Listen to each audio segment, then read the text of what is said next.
maybe I don't want to say you can do it in one night, but right, exactly. Oh, you've been doing a Kali Linux hacking? Okay. See, so you guys, okay, so some of you, this is like a no-brainer, right? So, but in any case, I will show you Kali Linux with Etiquette, okay, on how we do man-in-the-middle attack. As I said, you're free to use any framework to perform this attack. And in fact, if you use Kali, the very nice thing with Kali is that you can do other kinds of man-in-the-middle attacks. Right, and what I want to demo to you today is something very sort of simple. I just want to show you, like, oh, I'm just going to sniff between some, HTTP stuff, between two machines. Okay. I don't know. Is everybody here yet? I think we're still missing a few students because you'll notice that I'm actually on 2 sessions today, but it will just be for the first a little while while I do a demo. Okay, so what I have is I actually am running off a right now. I'm actually on a Kali Linux machine.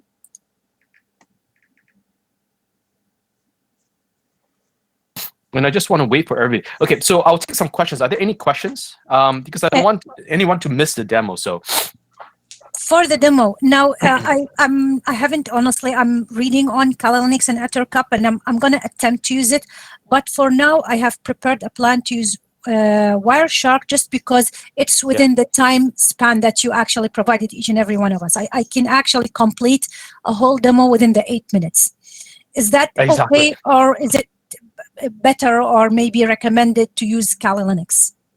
No, it's all completely up to you. It's completely up to you. So my main concern is to stick with the time frame. That's all. You have to stick with the time frame. If you see the presentation schedule is very tight, you cannot exceed. Yeah, any type of so Chantal, anything is fine. As I said, anything is fine. I on purpose made the project as broad as it can be and as narrow as it can be. What I will demo to you, and if you have any questions on the project, can we take those questions after I do a demo? Is that okay? Yeah, sure. All right, because again, you're just trying to replicate something.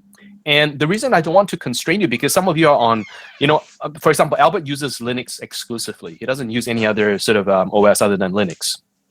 Some people might choose to use VirtualBox from Oracle because you guys already have that installed.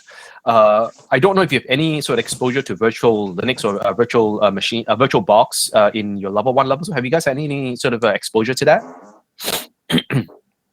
Like VirtualBox as part of your CST program? Can you guys hear me? I'm hearing you, yeah, so. Okay. Does anybody have any... Oh, I see. Okay. Yeah, so, I mean, if you want to do virtual machines, that's fine. You can sort of download VirtualBox. It's also open access, right? And you can set up a couple of different devices, right? But again, it's completely up to you. In fact, I'm going to demo to you today on a very high level in terms of what man-in-the-middle attack is. I'm going to show you a demonstration of it. And effectively, right, you don't even need to write a single line of code. Right? But if you want to, because I was just actually talking to Albert, maybe he could actually get you guys to do some socket programming in C. I was talking to him a couple of days ago, so that socket programming is not. So socket programming is really just network programming, right? It's just IP port pairs, right? And C supports socket programming really, really well. And in fact, if you could do socket programming, then you could start to write your own sort of network capturing sort of tools and so on and so forth. Okay? You mean packet sniffers? Yes, exactly. You can write simple, because you can make use of a lot of the functions in C to actually capture everything that goes through. In fact, you could replicate what Wireshark does.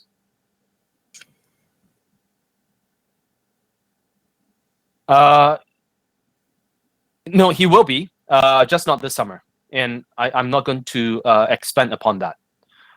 Okay, he's just not teaching it this summer. He never teaches it in the day school. Marella teaches in the day school, but Marella also, I believe, doesn't teach it anymore. But usually Albert only teaches in the summer, and yeah, exactly. He doesn't just this summer. Albert's not teaching it, and Albert's having a great time. So. Okay, Lacey. No problem. Okay, is everybody here? I think. Okay, so I have 2 sessions. So I think we're missing one. I don't know who the one person is, but I want to just sort of get going on with a demo for you guys. Really today is we have 3 more classes, but your last class is obviously a demo, right? So we just really have 2 sort of lecture sessions left for the course, and then you guys are done. Okay. In terms of the assignment, I released assignment 4. With 5 questions, but you're only responsible to submit 4 questions for grading. Okay, and the reason is because the last question is a sort of an intro to Wireshark type of a question. I didn't think that you need to hand in for grading, only because you could be using that as a tool in your man-in-the-middle attack demonstration if you so choose to do so. Okay, so you're only responsible for 4 of those questions. 2 questions, which is on IP, right? So one is subnetting and one is forwarding. You can do after today's class.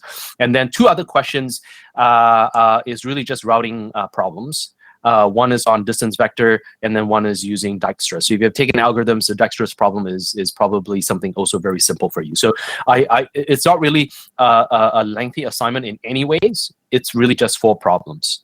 Okay, so that's assignment 4. And that's due at the end of class on the last day of class, right? And I made it to 6:30, I believe, for everybody. So it doesn't matter whether from the morning session or the afternoon session, you all hand in at the same time. Okay?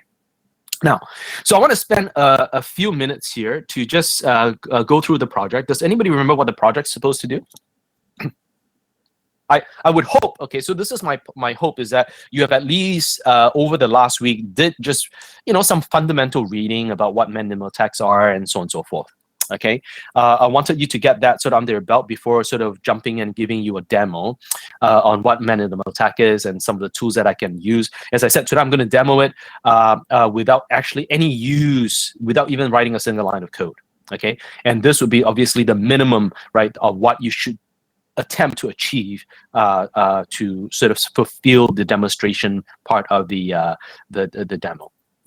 Okay, anybody read and have some sort of ideas of what the project's about?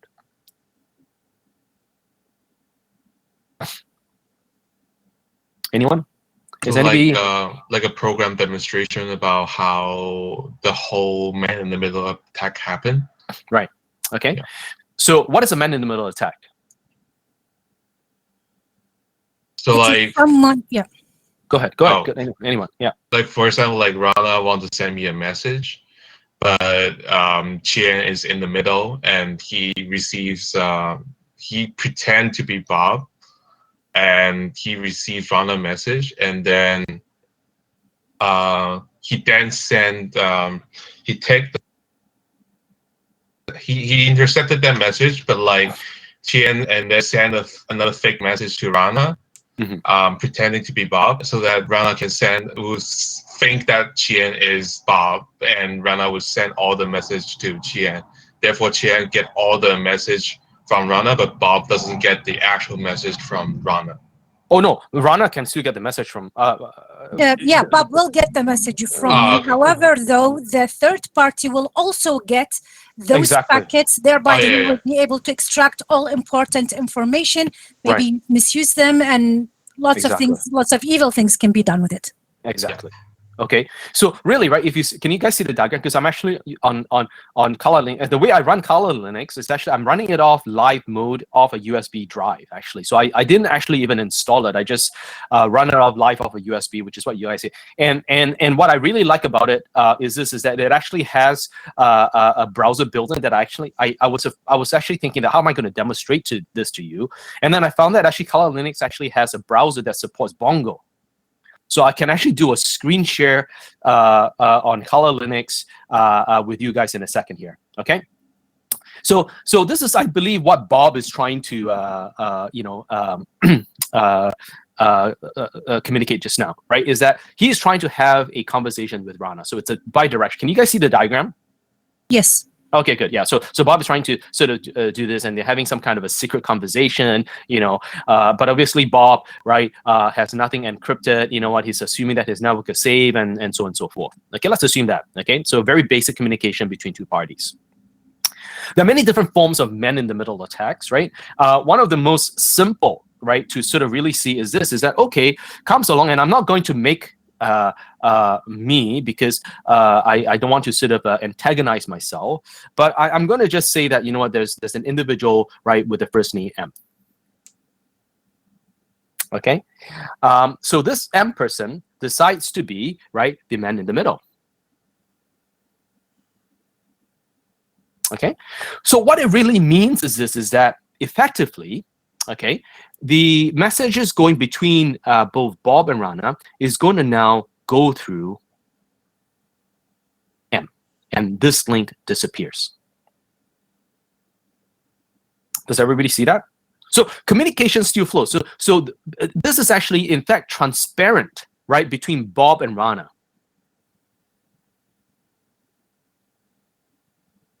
Does everybody follow? Which means information continues to flow both between Bob and Rana as if nothing has happened. What you might notice, obviously, as an end user, and you can start to see, obviously, the delays, there might be a slight increase in delay. Okay, but it's probably imperceptible to the end user, is what I'm going to drive at. Okay, so the idea is that now the man in the middle comes in, right, and forwards messages between Bob and Rana. But because the M in the middle is trying to sort of forward the messages between Bob and Rana, right? That man in the middle also gets a copy of the message. Okay. So what have you learned so far that allows you to do something like that? What have you done so far from a networking perspective that you think will allow this such a setup? So really, I'm looking for you to extend based on sort of the material you've learned, right? And okay, if I have IP addresses, right, and obviously Bob has one IP and Rana has one IP, then how is it that I can set up in a way that I, as the man in the middle, can actually, yeah, so switches and routers, but I want to go deeper than that, Shankai. You can Remember, intercept the packets, and if you get access into any router or a node in between, what you can do is you can actually access those packets, because it's a stream of packets and it's available everywhere, right? Especially if it's a Wi-Fi. Sure. So what you can do is you can intercept them. Right, even if it's Ethernet, it doesn't really matter. So I want to intercept them. So how can I do that, right? Remember, in the very last class, do you guys remember something known as ARP? Yep. What is ARP? So yes, resolution protocol. That's right. What does it do? It actually gives the sender of the message the address of the MAC address of the receiver, so they can actually direct the packets to them. Exactly. It's an IP MAC map, right? Yeah. So are you referring to ARP poisoning then? Yes. Okay. Okay. So the idea is this, right? So Bob obviously attains IP1, right? And then this guy obtains IP2. Let's assume that I have an IP3. Okay. So if I now start to manipulate, right, IP1 and IP2, such that now the MAC are not their unique MACs, but their MACs are now pointing to MAC 3 as a relay. Does everybody see that? Right. So obviously there's IP user. Let's call this user 1, user 2, user 3. So there's IP1, IP2, IP3. There's MAC 1, MAC 2, MAC 3. Essentially, right. So the problem with this bongo is I don't have an eraser. So if I start off with this will be MAC 1, and then this will be MAC 2. True. You have your own IP and you have your own MAC, right? Initially on setup, right? I have a MAC 1 and then I have a MAC 2. Does everybody follow? Yes.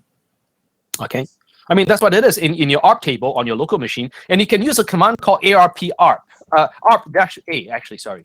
Right? And then you can list down all your ARP tables within your machines, and you'll be able to see, oh, my IP is mapped to this particular MAC, right? The devices I'm doing, right, these are the MACs. What if this pink guy comes along, and I'm going to use pink now, and changes this?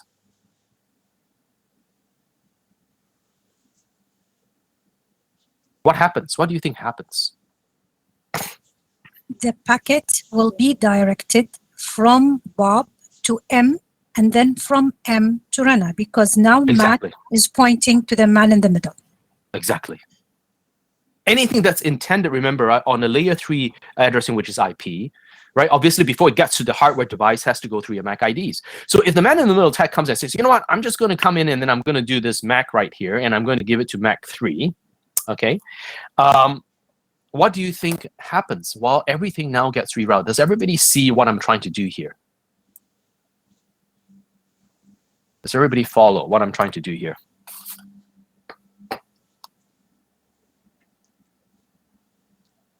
Yes.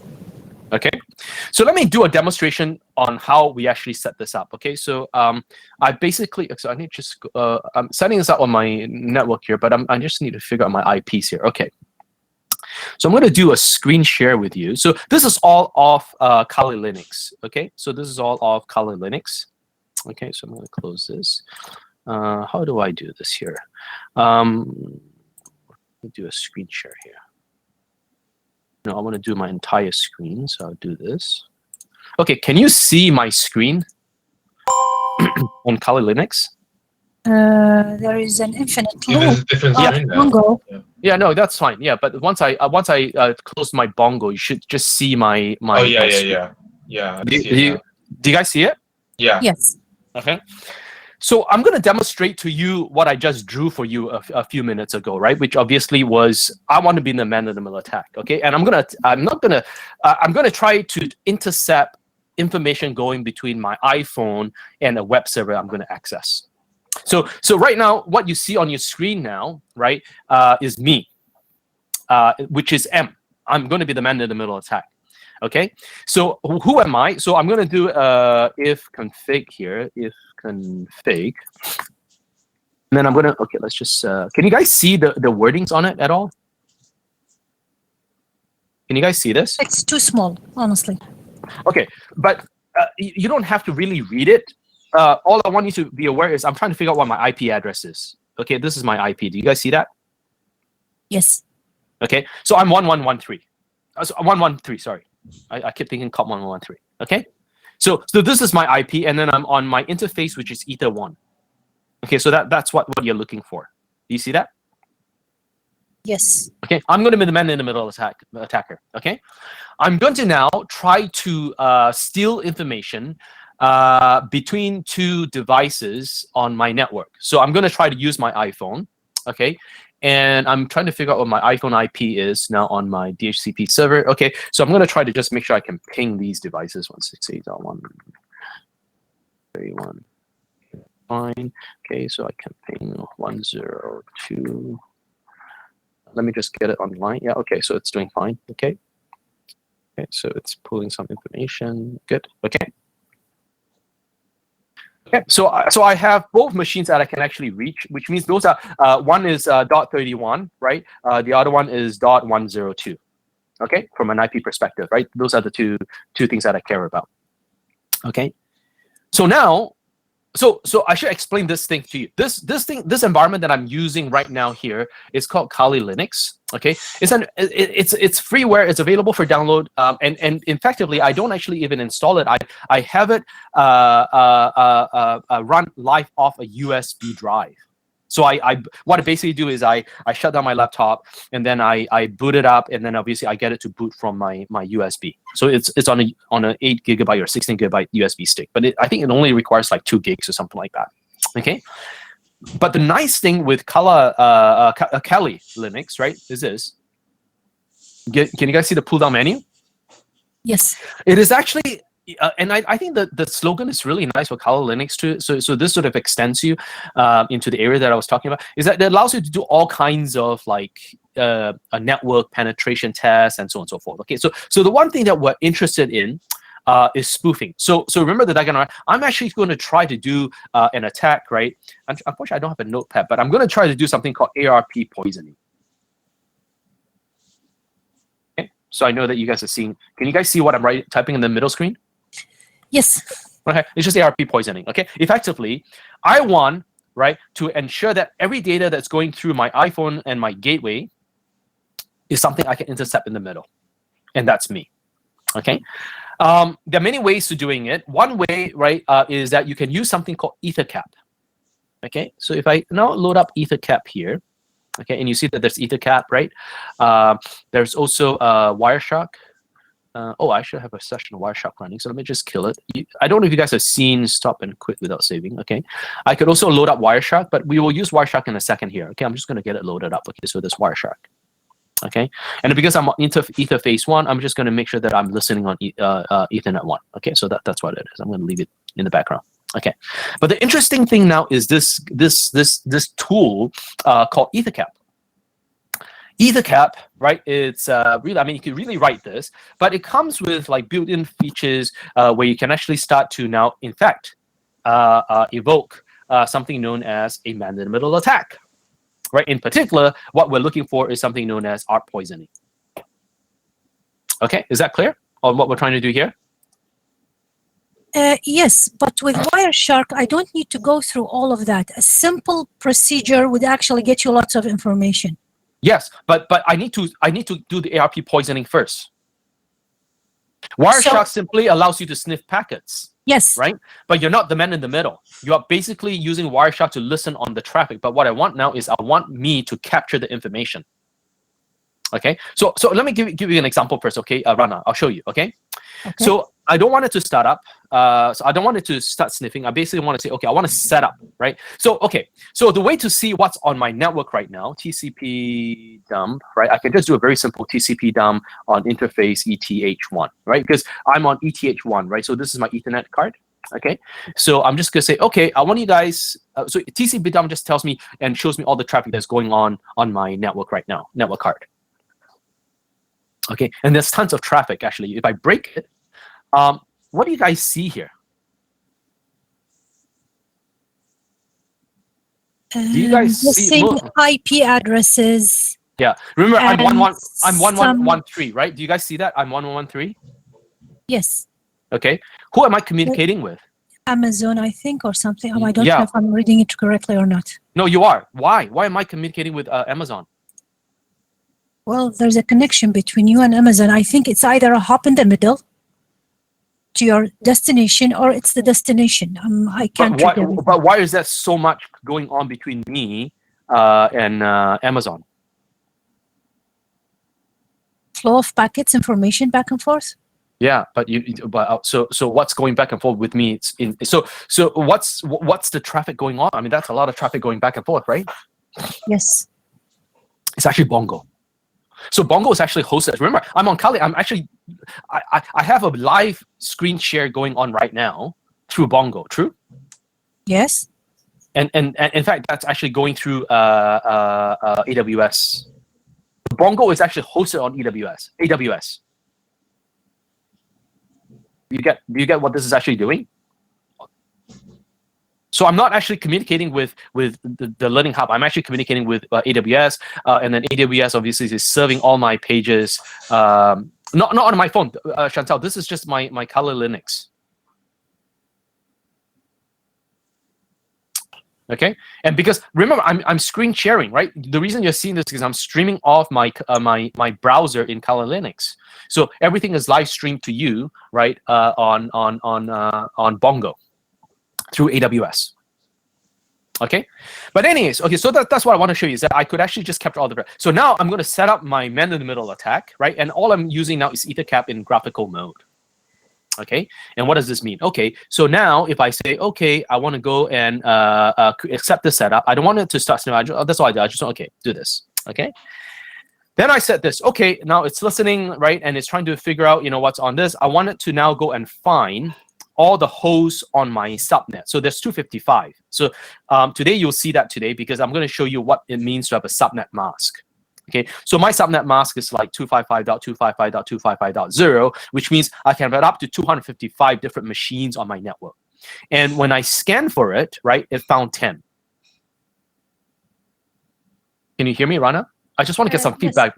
Okay, Sorry, yeah, okay. yes, I'm hearing you. Sorry, sometimes my monitor actually or the screen freezes, so I don't know if I'm losing you or it's just not showing anything. That's all. Okay, but can you see it?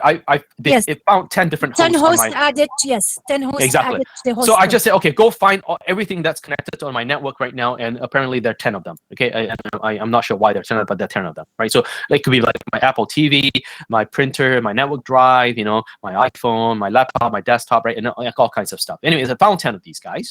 Okay, so if I go into my sort of a DHCP server, okay, I'm looking for my iPhone, right? So my iPhone is .102, so 192.9, 192.168.1.102, right? Make sure my iPhone's online. Yeah, okay, it's online. That's great. Okay, and then I want to find my gateway, which is 31, right? And then you see that it's a much shorter time to my gateway than it is to my iPhone. Do you guys see the difference in access time? Right. Obviously, one's one's wireless. Doesn't really matter. Okay. Then now this is the interesting part. I can now say this. Okay, I want to select the different targets.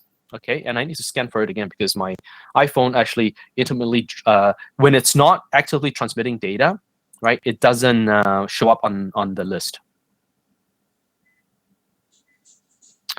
So I'm looking for 102.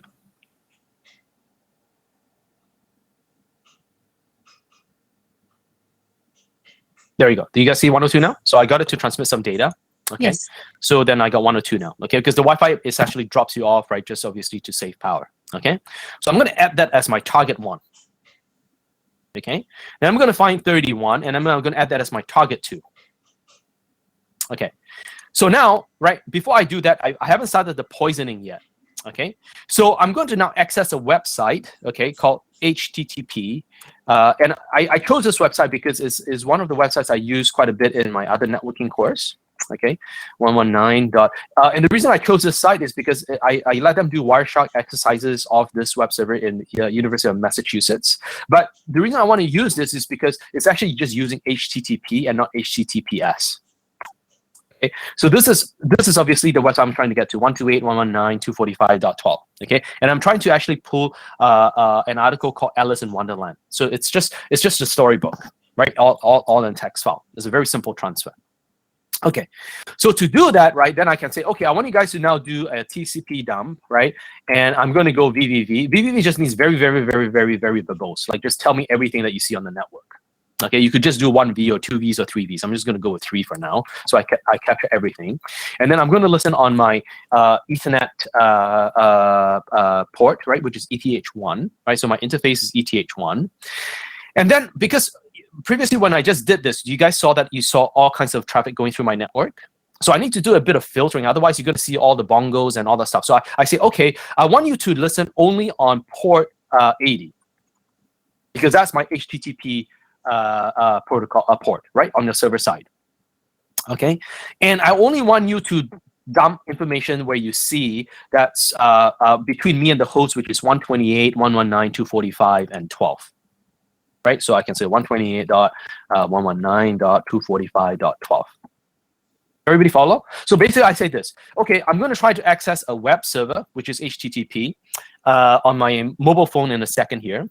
Okay, but for now, I want you to capture only everything that's going to this server on port 80 because that's HTTP. Then I'm going to say, okay, TCP dump, do this.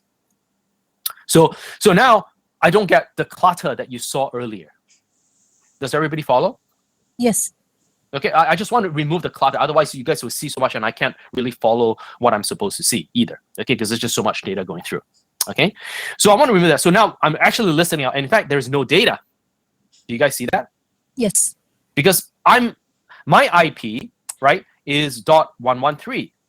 I'm trying to steal information, right, between .31 and 102. Right? Because this is my iPhone, and then this is my gateway. Now, where's my EtherCap? EtherCap's right here. Okay, so I've added 102 and .31. Okay, then now this is where the fun thing is, and this is a one click to say, okay, I want you now to go and poison the ARP table onto the devices.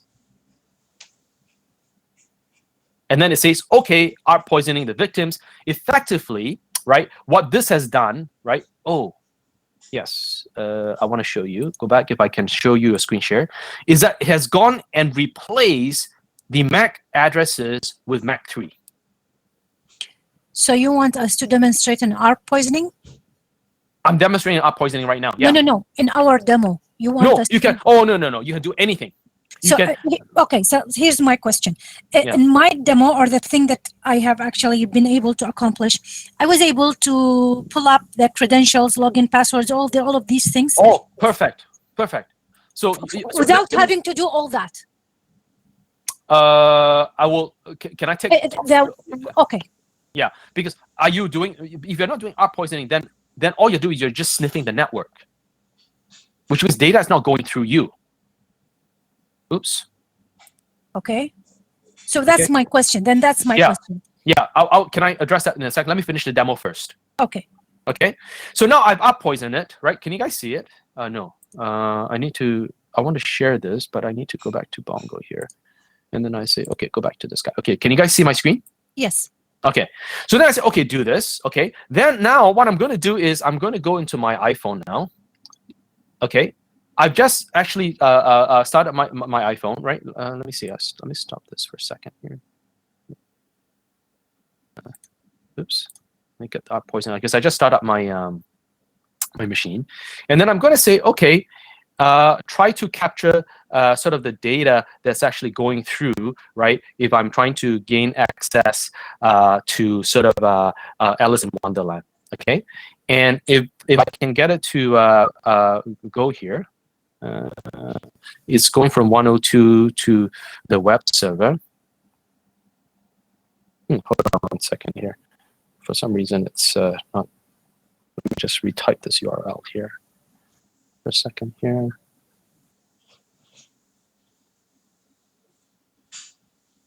.128. Go get me Alice in Wonderland.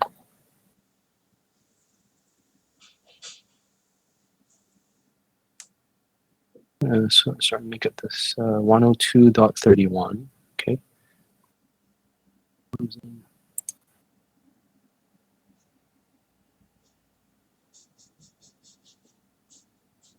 Okay, so I should go and address the.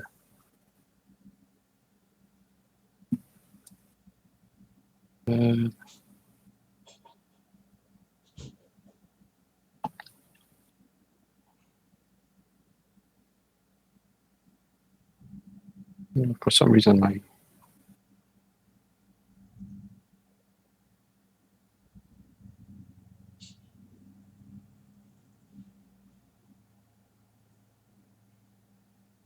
my cell phone's actually not responding. Hold on.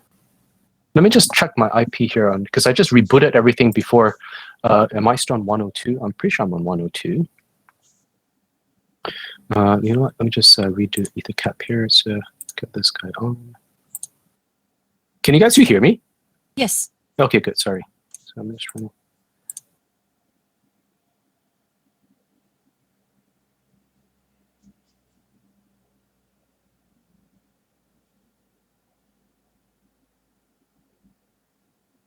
I think my.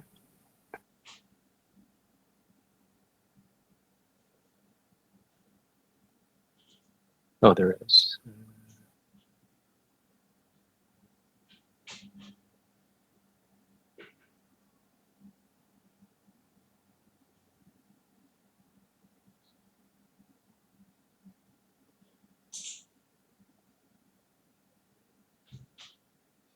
Oh, there we go. Do you guys see it now? That I'm getting the Wireshark? Sorry. Okay, so what I did was I tried to do an HTTP, right? Yes. To gain onto this thing here. Let me just break this for a second here. Okay. So what I'm trying to do is this: is that I'm trying to gain access to this particular server, 128.119.245.12. Do you see that? Yes. And I'm trying to pull a document called Alice in Wonderland. So it's alice.txt. Okay. Okay. So now it's going between 102, which is my iPhone, and 31, which is my gateway. So this is what you see here: 192.31 and 192.102, which is my iPhone. Okay, so I've up poisoned the tables, right, of these two devices, and when I try to now do a sniff on the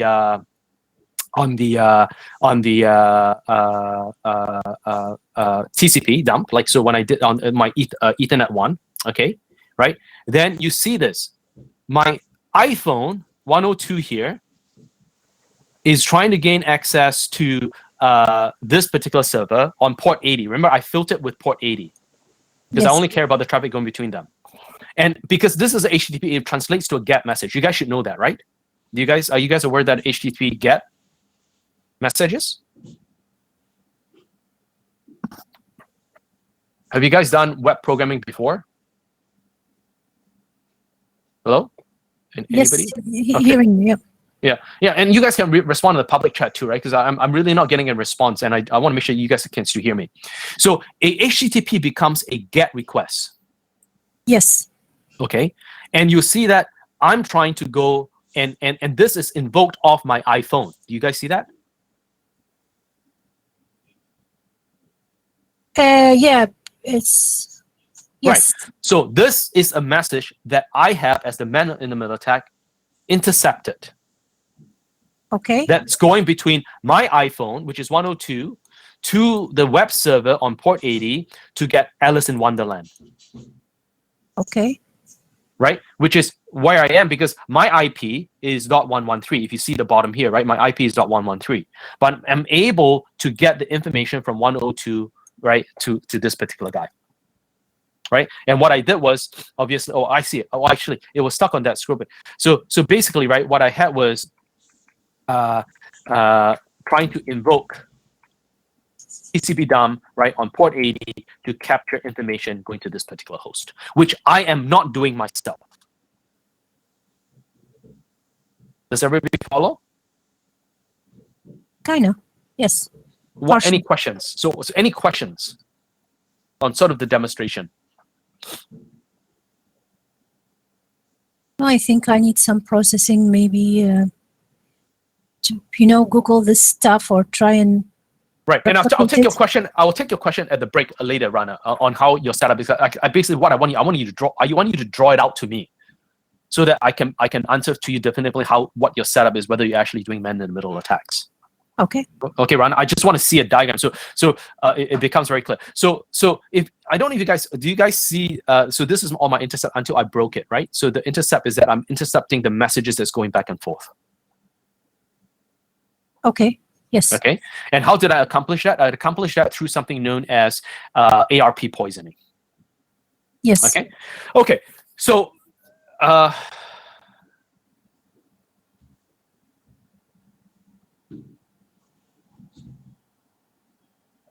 so Chantal's asking a question here. Oh, no, actually, you know what, Rana, Chantal, I did not actually run into an issue. What was happening was that my scroll bar was stuck at one position, so I thought nothing was coming through, right? But if you start to see that, if I scroll backwards now, you'll see that prior to the demonstration at 9:38, I already got the GET messages, right? Because I thought I didn't get it, so I keep refreshing it. That's why you see multiple GETs. Do you see that as I scroll through the screen now? Is that there are many GETs that I've been getting because I've been actually trying to retrieve it. Exactly. So I actually, I believe my scroll bar was stuck at one place, but even though it was capturing the TCP dump, so I kept refreshing it, thinking that it wasn't captured, but in fact, it actually did. Right? As I sort of scroll through it, there were multiple GETs based on timestamps. Okay, Chantal? No, but you certainly, obviously, right, should rehearse. Make sure that you can get your demo going. Okay. Now, as I said, and I should have done this, right? So this certainly was. You could also use Wireshark to demonstrate this. Okay. It's completely up to you as to whether what you want to actually use. So this was me using sort of Wireshark, right, to capture that as well.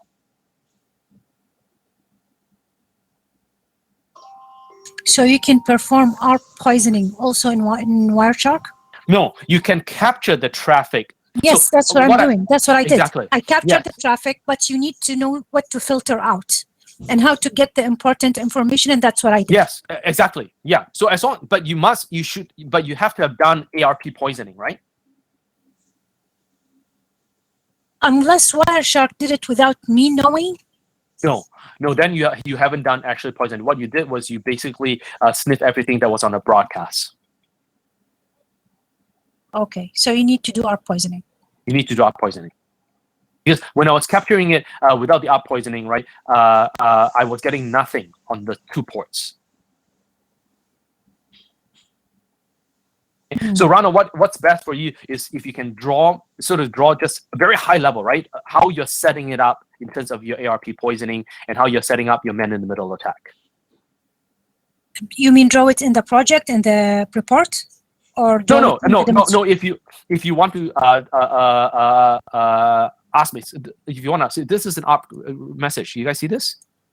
Right, it's saying, who has this particular IP? Exactly. Yes. That's the broadcast, right? Remember we talked about the ARP, and then there'll be a unicast. If you trace it, then you see a unicast coming back, right? So then it's like, who has this guy? Oh, tell this guy, right? And who has this guy? Oh, tell this guy, right? So this is all the ARP stuff that's going on. Do you see this? Yes. I don't know if you can see it on my screen refresh. Is it fast enough for you guys to see that? Okay. Any questions on sort of the requirements or what you're supposed to accomplish in the project? Okay.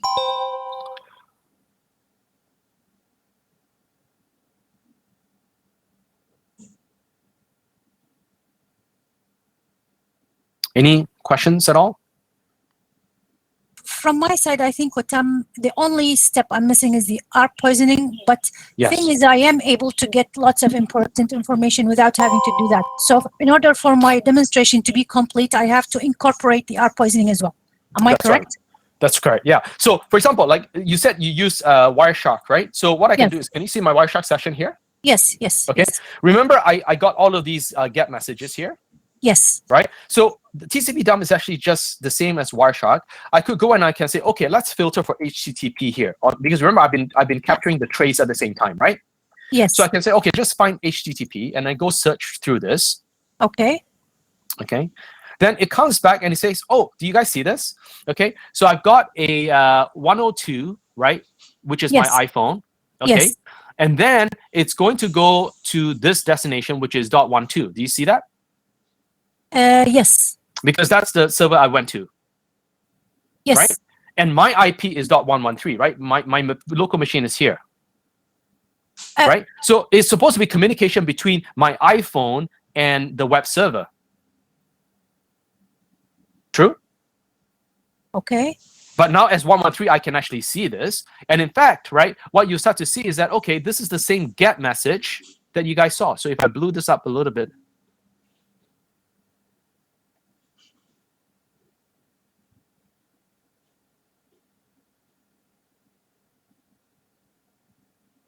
do you see this?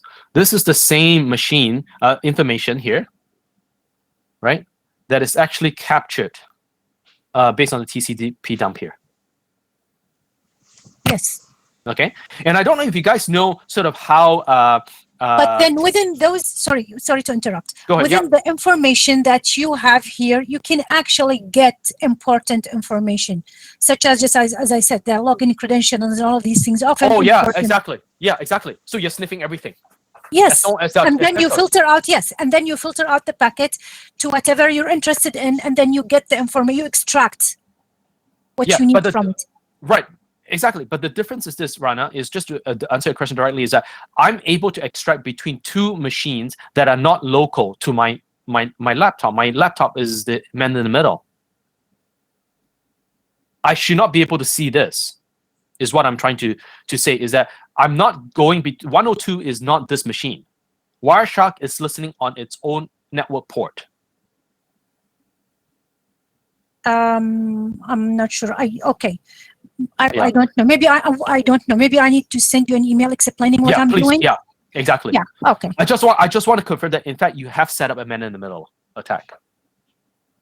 I think I did that, but okay. Right. So yeah, no, right, I can show you another thing. Okay, so let's assume now I'm on this local machine, right? Okay. Yes. Then I've stopped the up poisoning. I just closed the up poisoning on that, right? So let's assume I go to a web browser here. Okay, can you see my web browser loading? Yes. Yes. No, not yet. Yeah.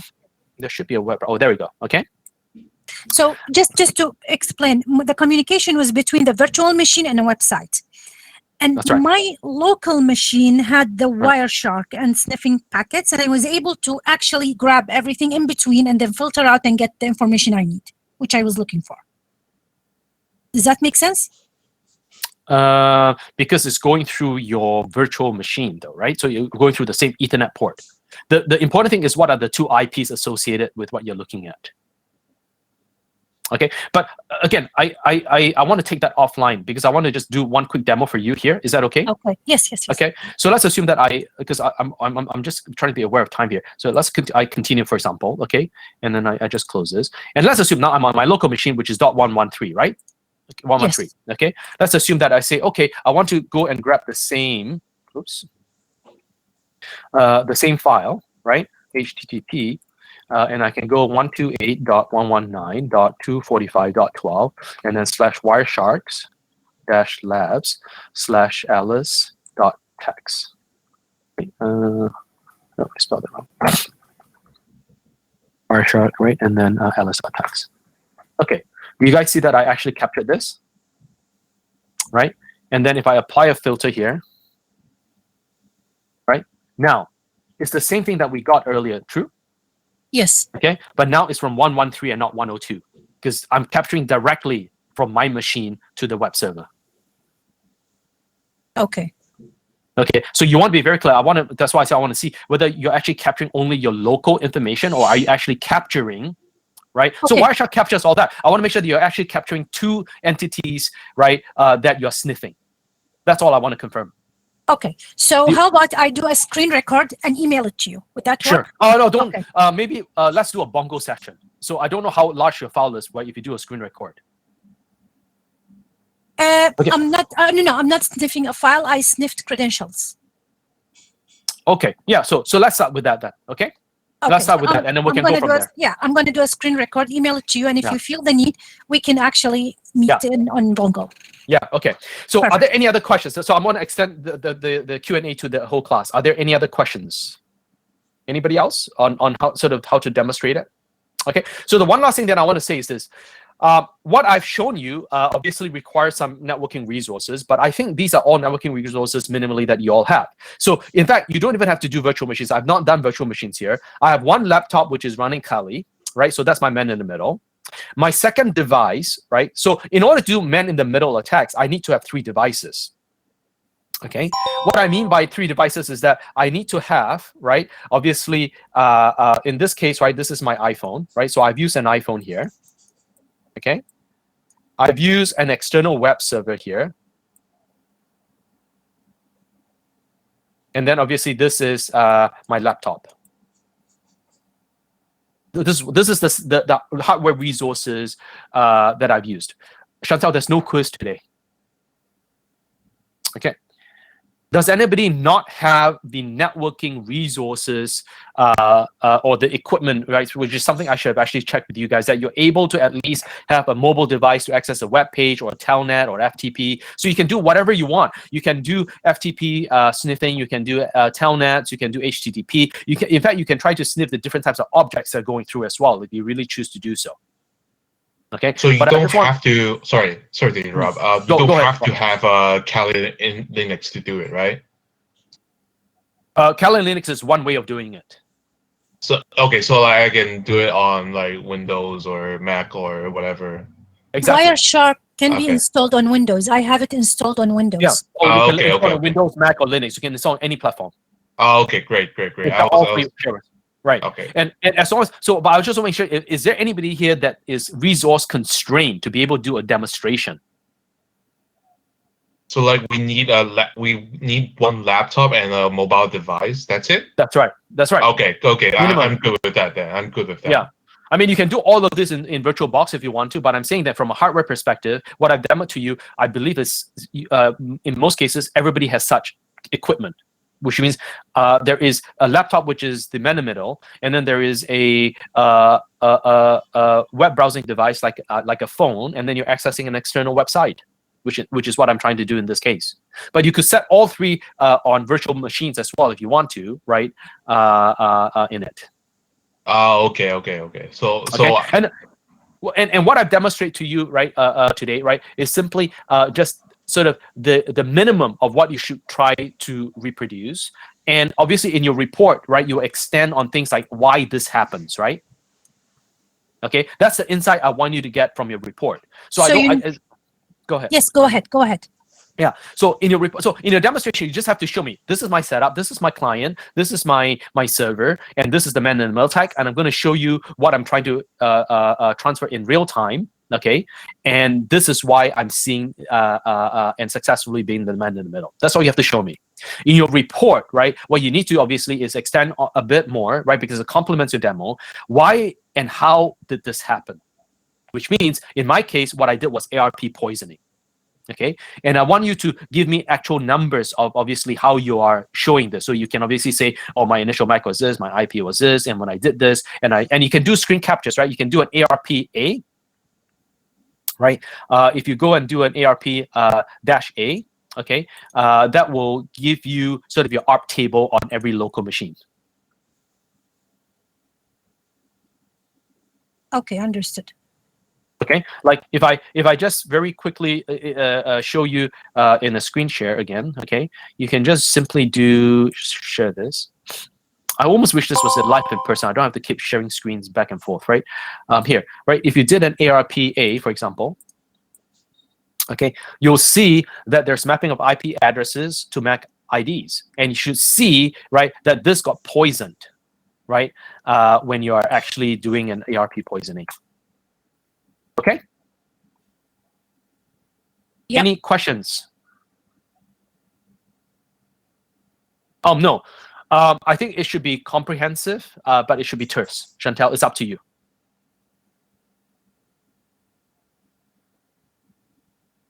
Okay. All right. So we're going to take a break here. So as I said, there's no quiz for you guys today. We're going to take a break here because what I need to do now is I need to reboot out of this Kali into my laptop. Okay. So we'll take a 10-minute break here, and then we'll resume at 10:07 after the break.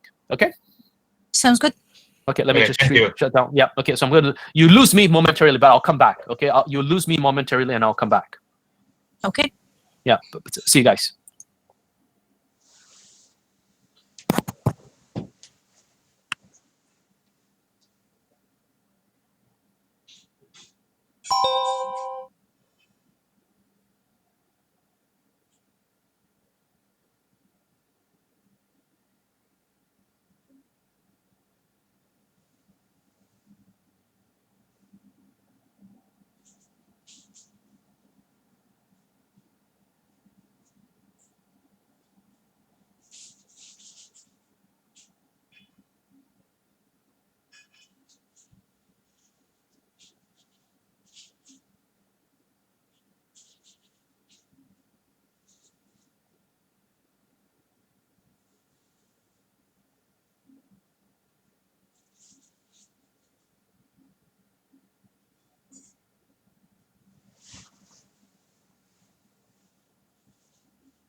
Okay, can anybody hear me?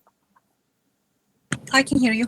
Okay, so I'm back with this. No, I just want to. So in any case, right? If you guys are sort of concerned, whether or not this is going to cause any sort of issues with the networks, no, it's not, right? It's a very short-lived sort of simulation of sort of just being man in the middle. Okay, and really what you're trying to do is you're just trying to spoof your MAC IDs in this particular case, right? And then try to sniff the data through it. Okay, and then if you're wondering like sort of how my setup is done here, I can show you. Like, actually, my setup is actually very, very small. No, there's no quiz today. Oh, there's my camera coming on.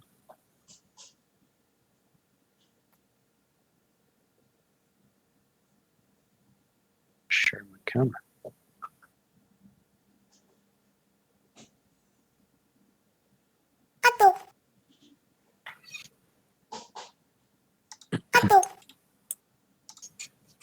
Do you guys just see a spinning thing on my camera? Yes. Yeah. And it went out. It's not there anymore. So. Really? Yeah. So I'm for some guessing reason. you disabled the camera. Yeah. Huh. So okay. I just want to show you that all I've run is just a simple a USB stick with a Ethernet cable.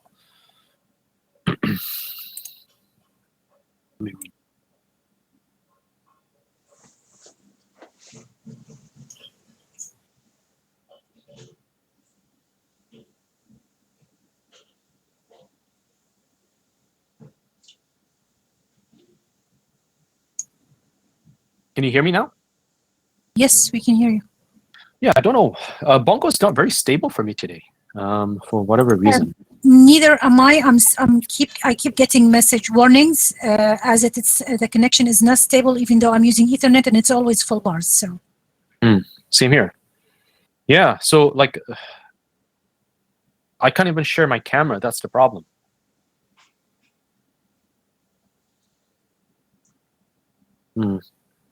Like I'm trying to share. Okay, we'll just quit that. We'll do it again later. Maybe they're doing something with it. Who knows?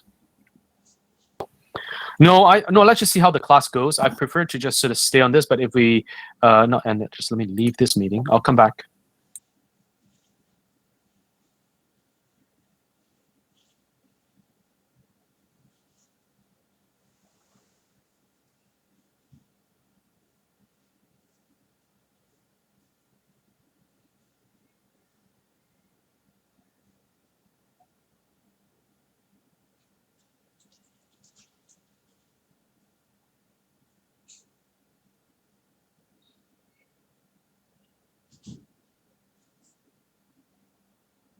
Okay, can you hear me now?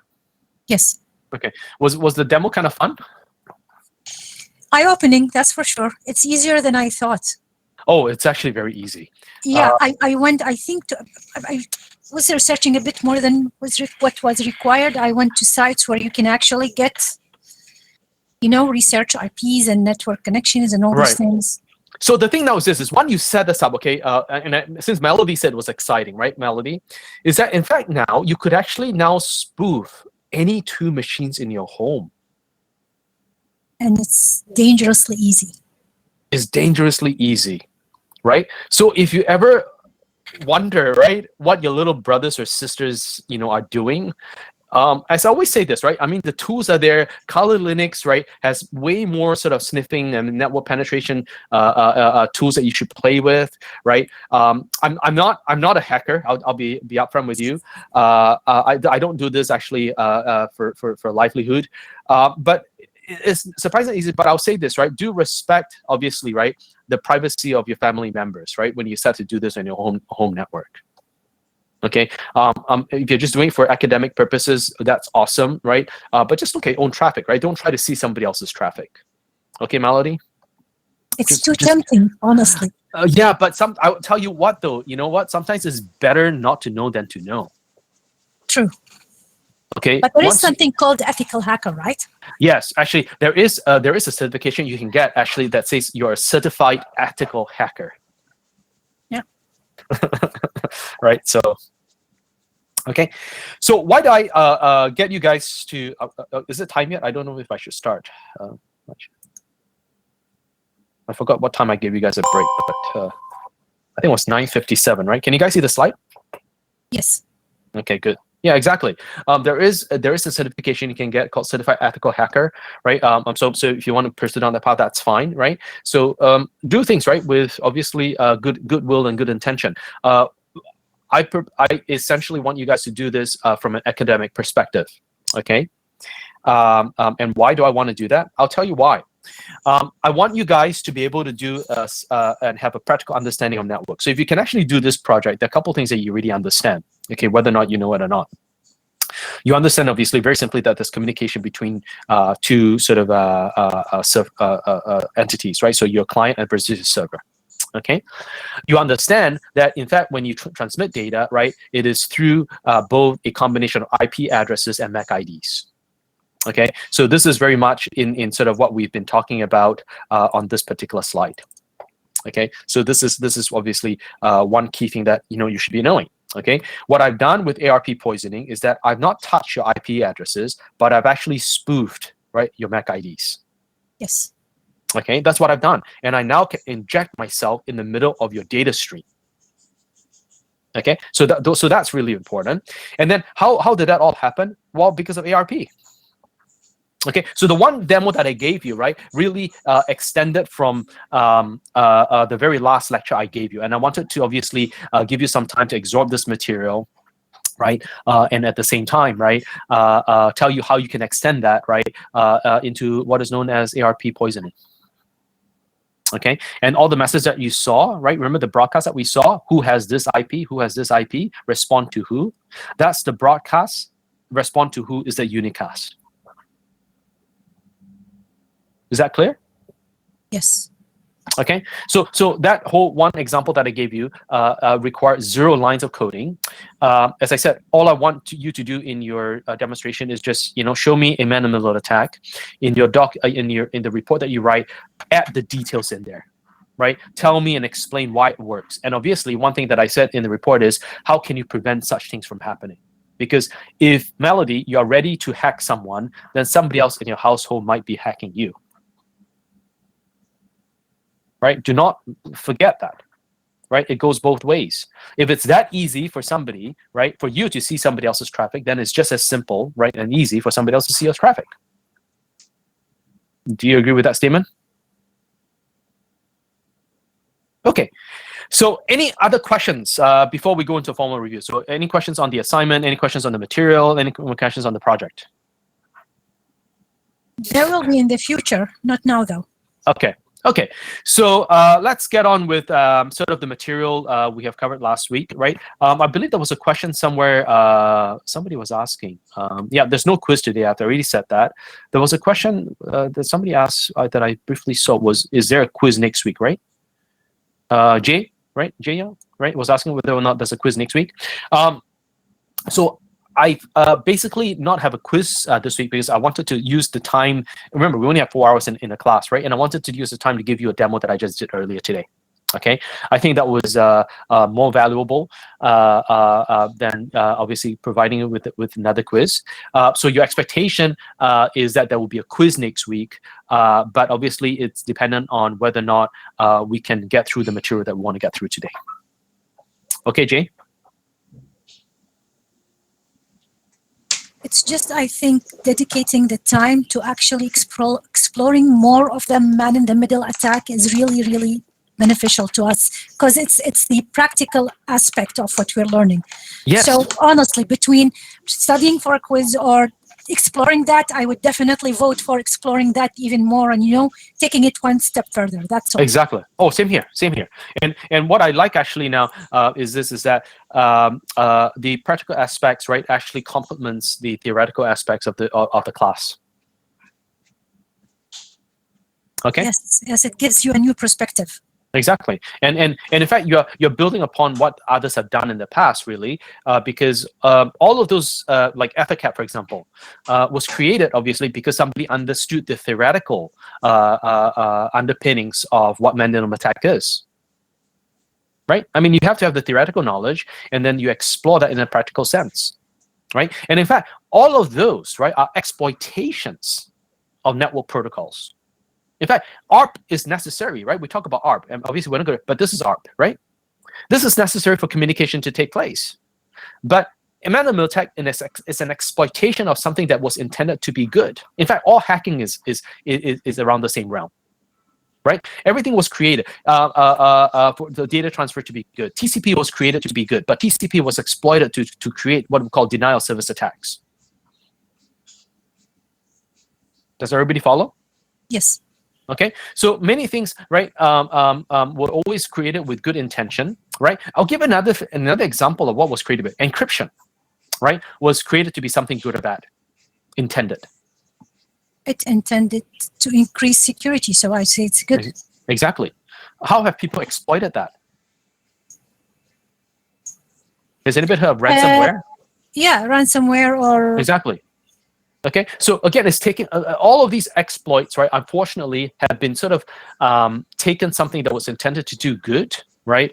And put into a bad use, right? So the same with explosives. I don't know if you guys are aware of why explosives were actually created. I believe it created for something to be good, and then obviously, right, taken and misused in a malicious way. Okay. Okay, so I want to sort of get going with the review of the material that we have, okay? Even though we don't have a quiz, but I want to make sure that as we do a review, please ask the questions that you have, and then I want to move on to IP today, okay? So remember, right, last week, the bulk of what we did, right, was really on error detection and correction, right? So of which obviously you guys completed your assignment 3, right, with checksum and CRCs, okay?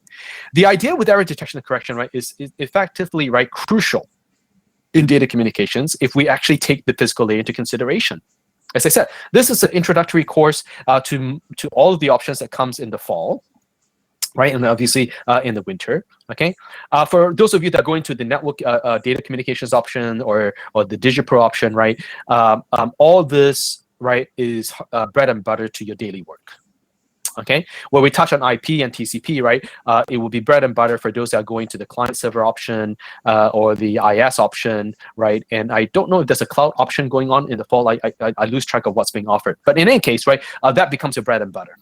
Okay, but nonetheless, right, all these layers must function, right?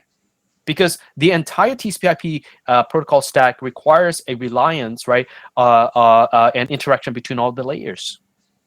You can't have just a layer 3 and not have layer 1 or layer 2. You can't have a layer 4 and not have, layer 1 or layer 2. Okay, just so you know, it's just that your area of focus, right, as you approach networking, is different at all of these different layers. Okay, and I hope what you have gotten at least through this course, right, are all of the different techniques that you could borrow and apply it to obviously an area of your interest. So these things, right, don't just encryption, for example, ARP spoofing, like when you start to write actually socket programming, which I think I've been encouraging Albert to sort of add that to the curriculum, right, so that you guys get some networking programming as a basic tool, understanding, right, right in level 2. Okay, so what do we have? Okay, we know that we'll always get errors. And in fact, right, because of the data rates that we transmit, we know that most of our errors are going to be burst errors. Okay, and when we have burst errors, right, what we really want to know is the errors that we get will only increase because the data rates that we are sending, right, is obviously always going up. Which means, right, at 1 kilobits per second, 1 megabits per second, 100 megabits per second, 1 gigabits per second, right, given the same duration of noise, the number of bits that are potentially impacted will only continue to go up. Okay. How do we counteract that? I said that, right? The central sort of thing for us to sort of get around errors, right, is that obviously we have to put in some costs. There's a price to pay for it, and the price to pay for it is actually redundancy, which means that we want to transmit some additional bits, but we also don't want to transmit the entire message. And the question is, how do we find what is relevant for redundant transmission and keep that to a minimum? Okay, so along the lines of what Chantal asked is, well, how long should the report be? As I said this, you don't want to be so verbose, but you want to be terse enough that you are comprehensive. right? And this is how you should sort of, in many ways, approach most of the reports that you're actually writing. You want to convey the maximum information, right? With obviously not entirely with the least number of words, but you should be terse, which means that you should be wary of how much you're using to represent the information. Okay, Chantel? Don't know if she's online, but I presume that she is. Okay. So what do we then have, right? Is that then obviously we need to deal with redundancy. And the question now is, what should this, right? What should this redundancy be? And this is where we look in, obviously, into all the different types of coding that we saw, right? In terms of how we actually add that redundant bits. Okay. The ability to do correction is there, but it's a very computational expensive operation, which is why in most cases, in fact, it is not done because it's actually cheaper to just retransmit. Okay, so you see that for all that we did, right? We basically touch on the areas of error detection, and within sort of out of scope of this course, right? We do not do any of those error correction techniques. So what is coding?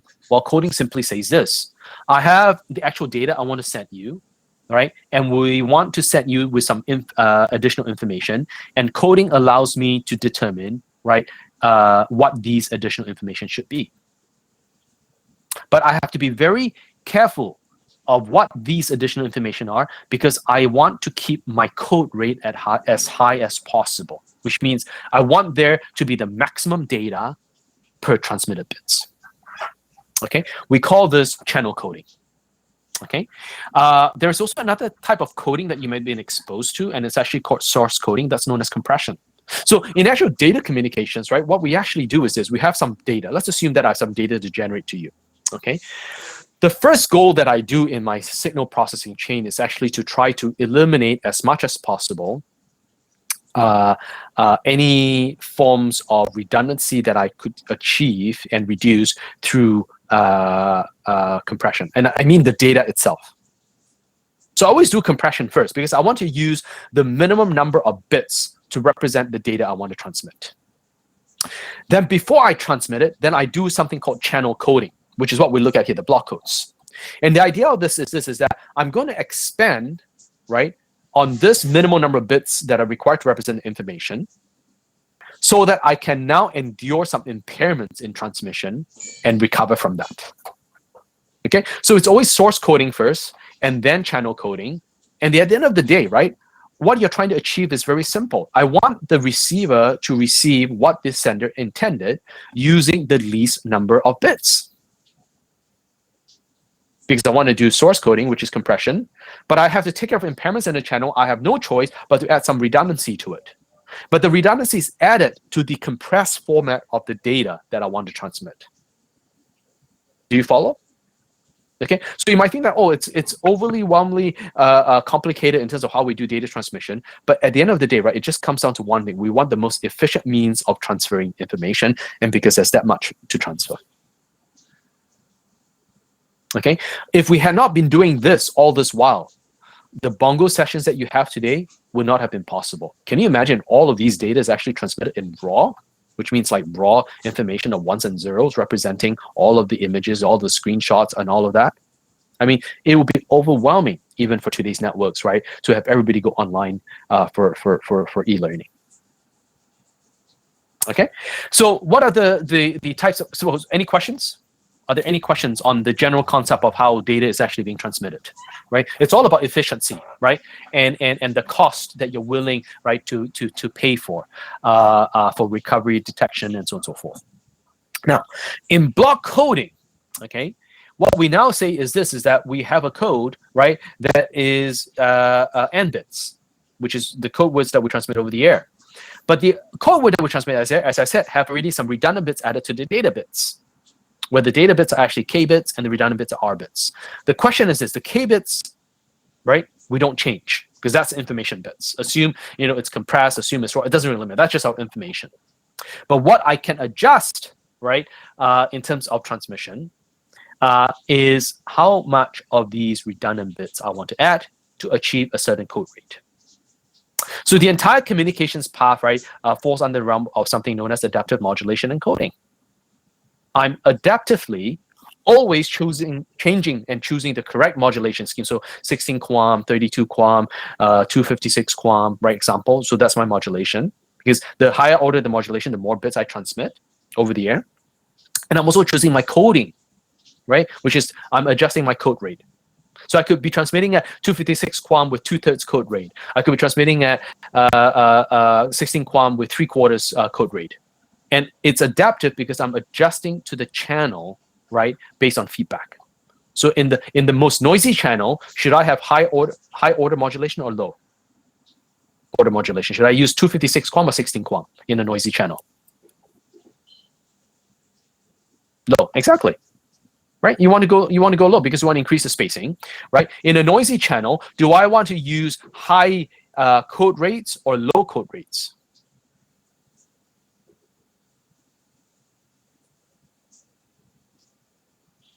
Do I want more?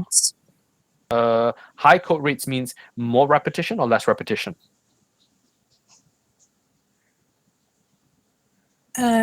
Noisy channel, more repetition, so I can detect an error. Yeah. So your code rate goes down because you're sending more bits. Yes. Sure.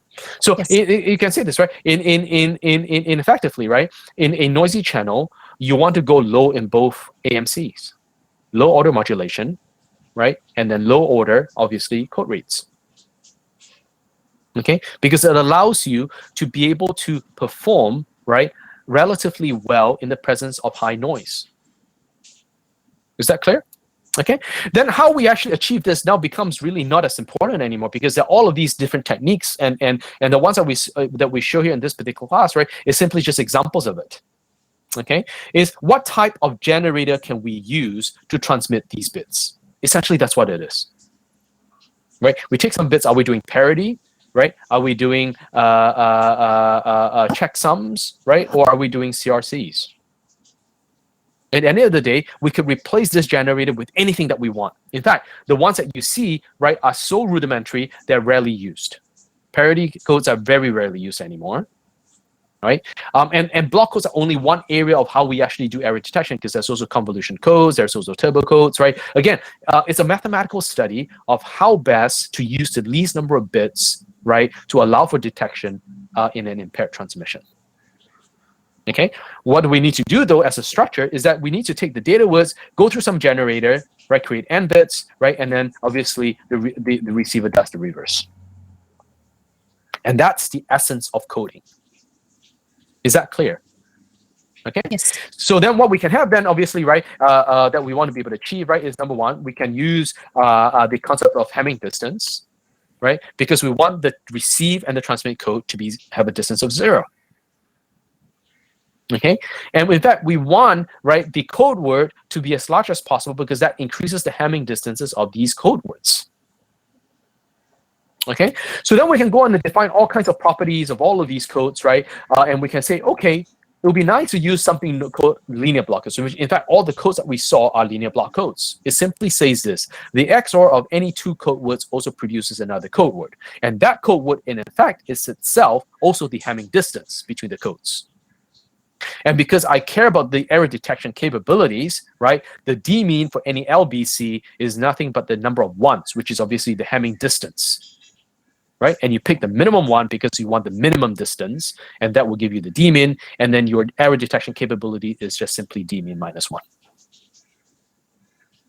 Any questions on that? Any questions?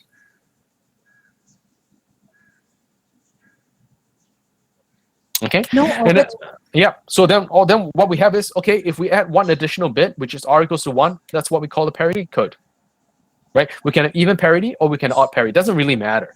At the end of the day, right, the functionality is exactly the same. Okay. But obviously, right, because this d min is 2, right, error detection capability is only guaranteed up to 1 bit.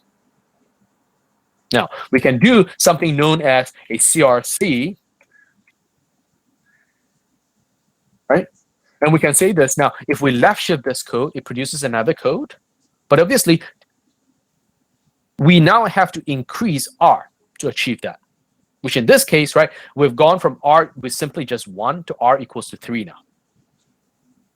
But this code, as we see, has a much better, or slightly higher, not much better, but slightly higher, right, in terms of error detection capability, because it's also an LBC, right? And this, right, with d min equals to 3, has error detection capabilities of up to 2 bits.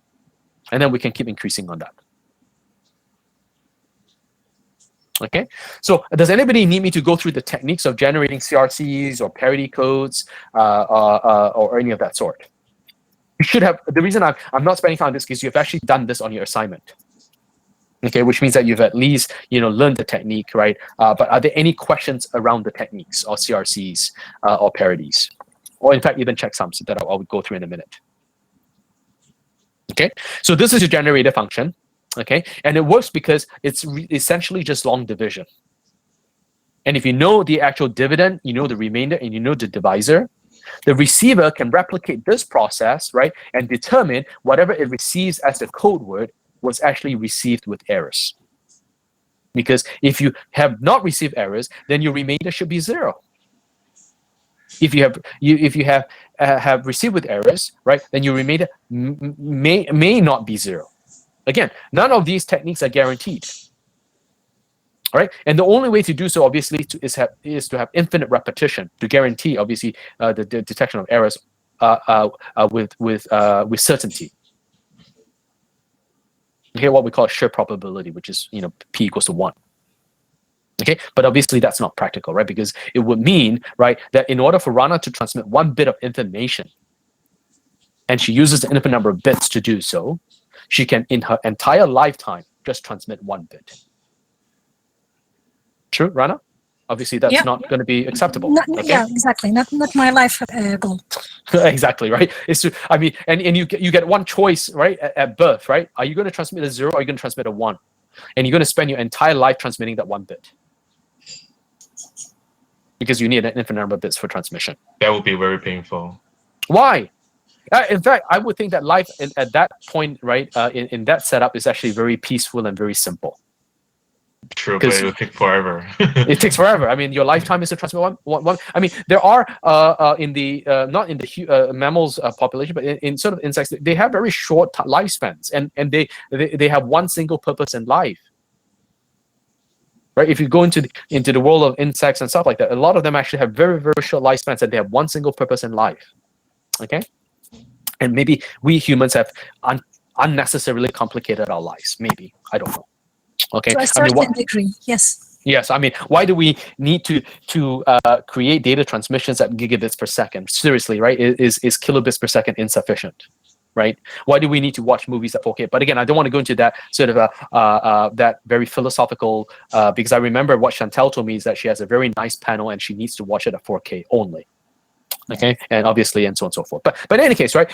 In some ways, we have created the problems that we're trying to solve, right?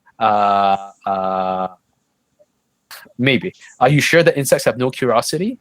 I don't know. I mean, I look at them and they wander around with some level of curiosity that I can see. So, but anyways, okay, that's again too philosophical. That's too philosophical for me.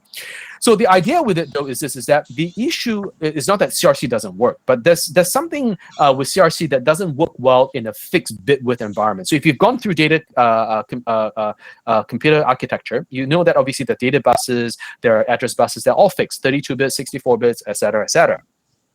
So if you use CRC, the problem with the CRC is that obviously is that your code word that you'd create increases in length because of the choice of the divisor to add more protection to the data word. Okay, checksum is one way to get us around that, and it's as simple as what it says. I want you to transmit also the sum of the values you're transmitting, and I'm going to check that, and that's why it's called the checksum. The complication comes in the actual implementation of it, whereby there is a multiple values together. Okay, and what does that mean? Okay, that means this is that if I want to add these numbers, they're all 4-bit values, right? What you will notice, right, is that there's a possibility, okay, that these numbers will overflow. And because these numbers will overflow, right, we will sort of use a technique that we previously learned, and it's called 1's complement and around carry. Okay? And effectively is that I'm forcing it to the target bit width that I want. We'll see the IP header today, and we'll see that the checksum for IP header is actually just 16 bits.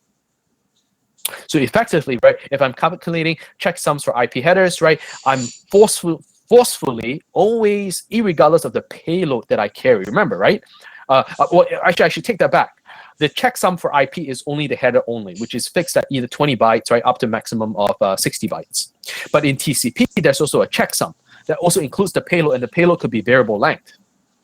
Now, my argument is this: is that while I cannot let something of variable length affect the length of my checksum, so I'm going to force it, irregardless of what the length of the payload that I'm carrying, that I'm computing a checksum for, to always be a target bit width, which in this case, right, in both IP and TCP is 16 bits. Okay, how do I do that? I do ones complement and around carry, right? And essentially, that's all there is to checksums, right? Is that you are computing and ensuring that the overflow is taken care of, right?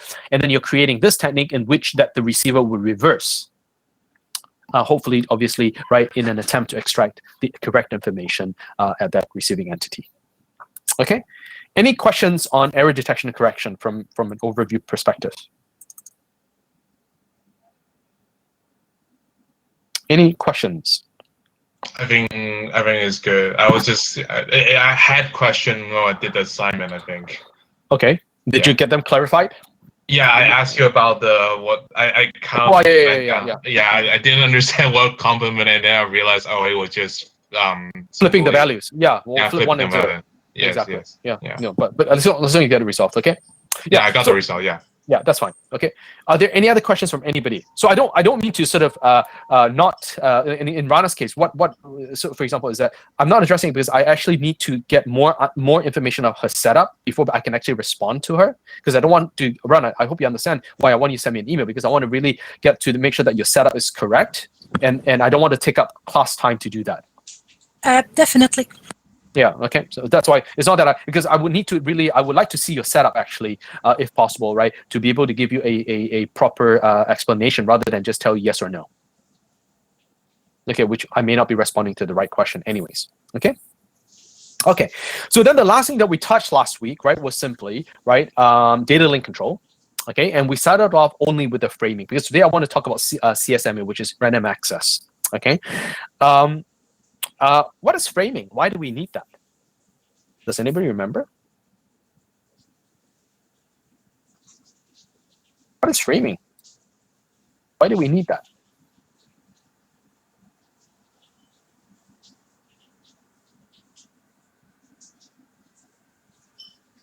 Someone must know. Should I give you a quiz? Maybe if I say there's a quiz, then you would know better. Sorry, Chien, I just lost the connection for a second here. Bongo for me off. So yes, I understand, and I will be emailing you. I will be sending you that email. Thank you. Yeah, no problem. No. I went on. Yeah, exactly. Just send me an email. But I'm asking another question: is what is framing, and why do we need to do that in the data link layer?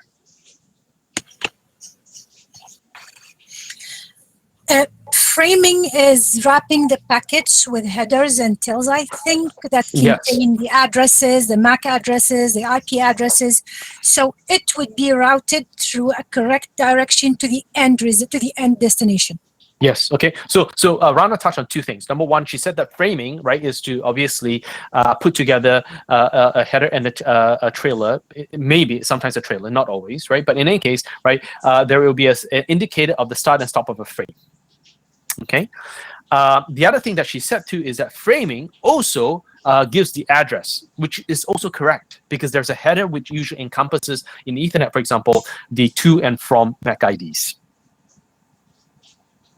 Okay, so it has sort of a dual purpose, right, in operation, right? Because we need to be able to deal with, right, variable size range, which is beneficial actually for the networks, right? So if you're in sort of going into the datacom option, and I think there are some of you that are trying to go into, you'll be designing actually a layer 2 protocol. I can give you a preview into what your option might be doing as you start in the fall. Is that you might be asked to design, right, a layer 2 protocol. Okay, which means obviously you have to take the framing into consideration and right, that headers and stuff like that, and obviously, right, efficiency. Okay, so the idea is this: is that because we want to have variable size frames, then we need to indicate the start and stop of these frames. right? We can simply do it, right, without any of these start and stop if we were on fixed size by counting bits. So if I tell you every frame that goes by is 53 bytes, then just count 53 bytes, right, and then you're done. One frame, second frame, third frame, because they're all the same size. Okay. The problem is now because we want to take advantage of variable size frames, then we cannot simply do that because we don't know actually what the size of each frame will be. So what do? We use additional information, right, to indicate the start and stop. Now, if there are ways to uniquely define these flags, which is what we did in character-oriented framing, then the problem is actually very simple, right? We put a unique 8-bit sequence, let everything go through, and then have another unique 8-bit sequence. We're done. Okay. The problem is this: is that now, in the early days, we could do that simply because the characters that we transmit are either keystrokes or combination of keystrokes, like Shift A or whatever it is, right? So that was easy because there's something within this 256 different ASCII codes that we could choose that was not representing a keystroke or a combination of keystrokes. But that we cannot do going forward simply because most of the data that we transmit now are not ASCII codes. In fact, when we start to transmit things like video and audio, right, and we know the generation of them is using PCM, right, the output stream, right, which means the output bits, is a function of the sampling as well as the quantization, which means for the same input, the outputs could be different depending on your choice of sampling and the choice of your quantization. So what do? Then we say this: okay, I know now that my flags are not unique. Then I need to do additional byte stuffing to indicate that if these flags do exist in the data, I'm going to preempt that with a special character. Now, obviously, these special characters are also not unique. So then I also have to preempt these special characters with another special character. So in the worst case, obviously, right, if I'm sending a data consisting of only the flags, I'm down to like 50% efficiency because I have to preempt every character with another character. And obviously, matters gets a little worse, right? Because now, all of a sudden, right, I'm increasing not just the amount of stuffing that I do, but each of these characters are now 32 bits. And then perhaps at some point in time, we might go into 64-bit codes.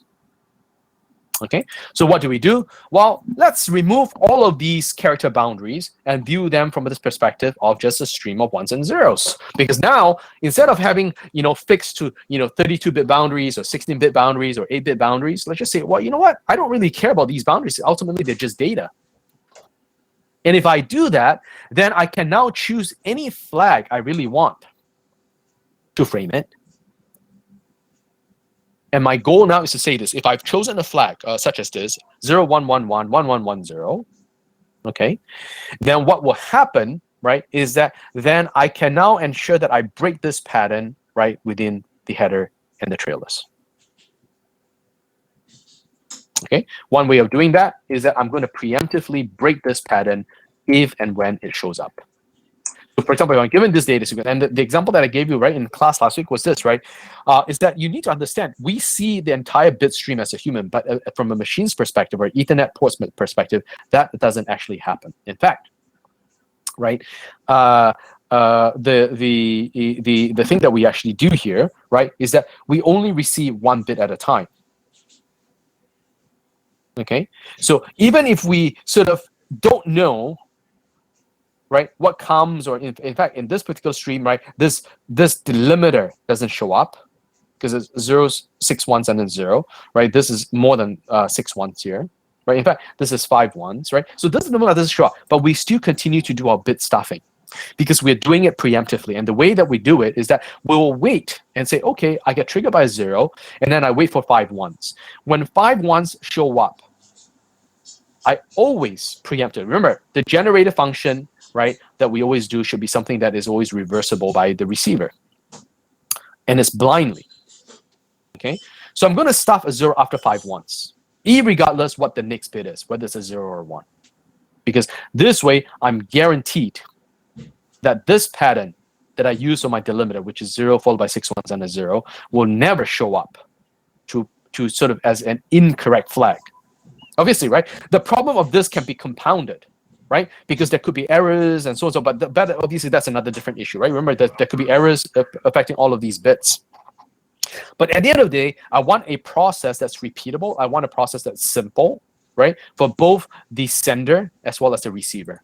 And if we can do that, then obviously we can retrieve the bits. Okay. Any questions on that? Is that clear on why we have to do framing and the techniques of doing so, right? And sort of the simplicity of actually using what we call bit-oriented framing.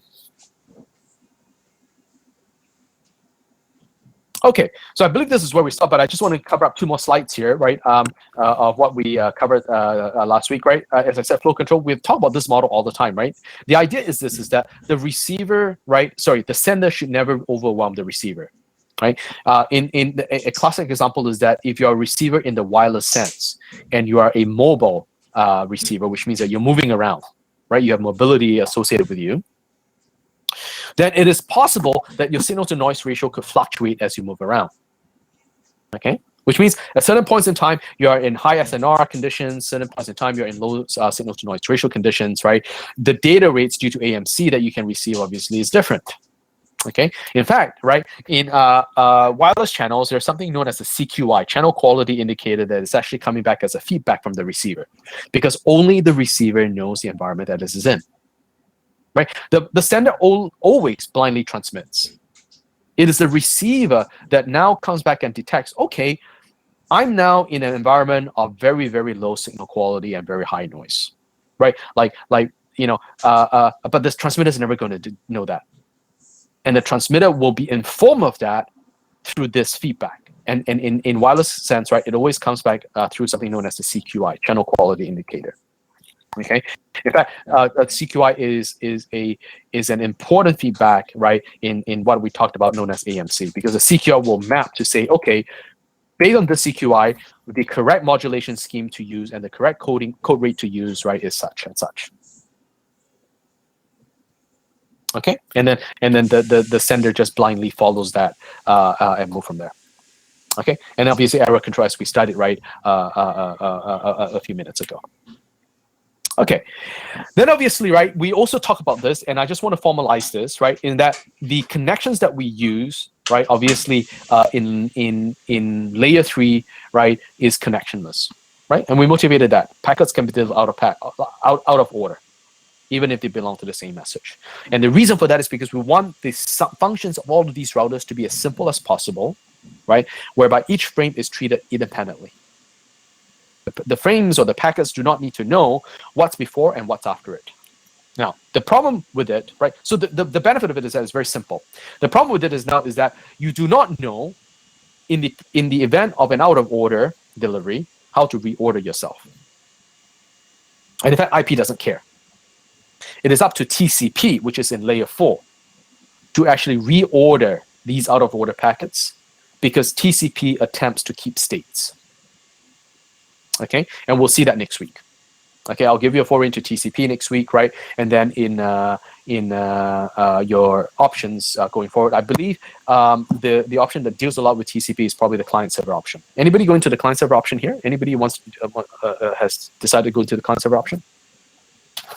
No. It's my third choice.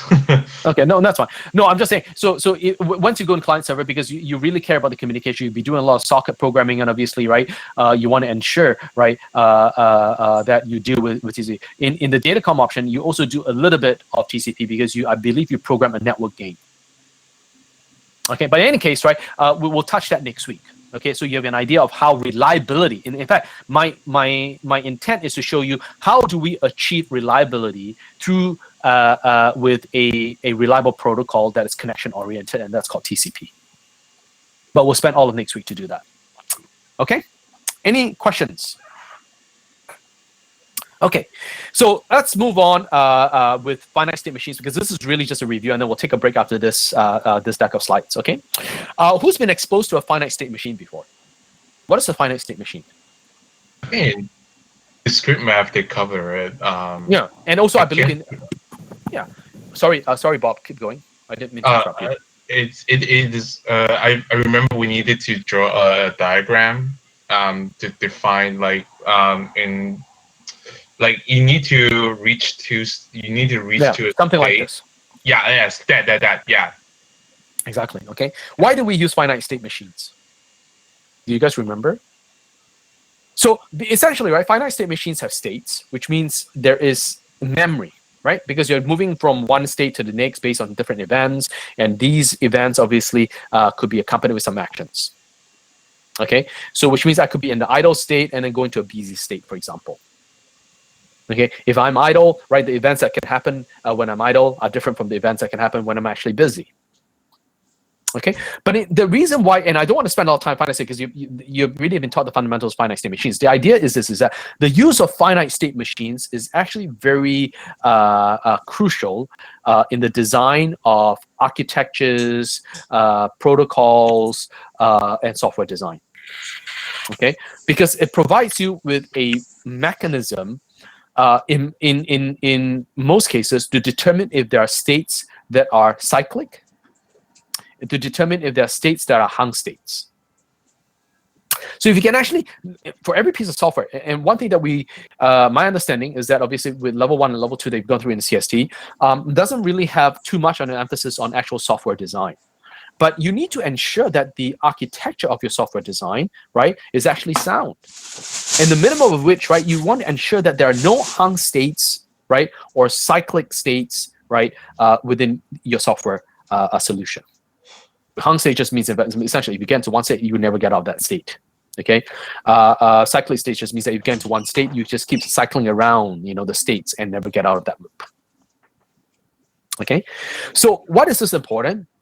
The reason why this is important, right, in particular when you design protocols, is because you need to ensure, right, unambiguous descriptions of these protocols. Okay, to give you an example, okay, so everybody sort of understands what finite state machines are. Let's assume I present to you the most basic of protocols. It's called the stop and wait protocol. Okay, I want everybody to take a minute to read this. Just read the description, that paragraph here in this protocol, the sender, da da da. Just read that for a minute here.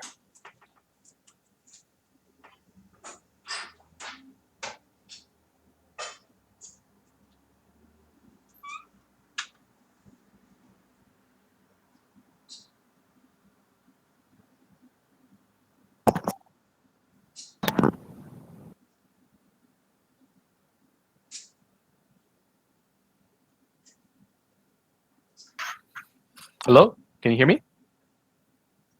Yes. Yes. No. I'm asking you to read the paragraph. Okay. Did you guys get a chance to very quickly read it?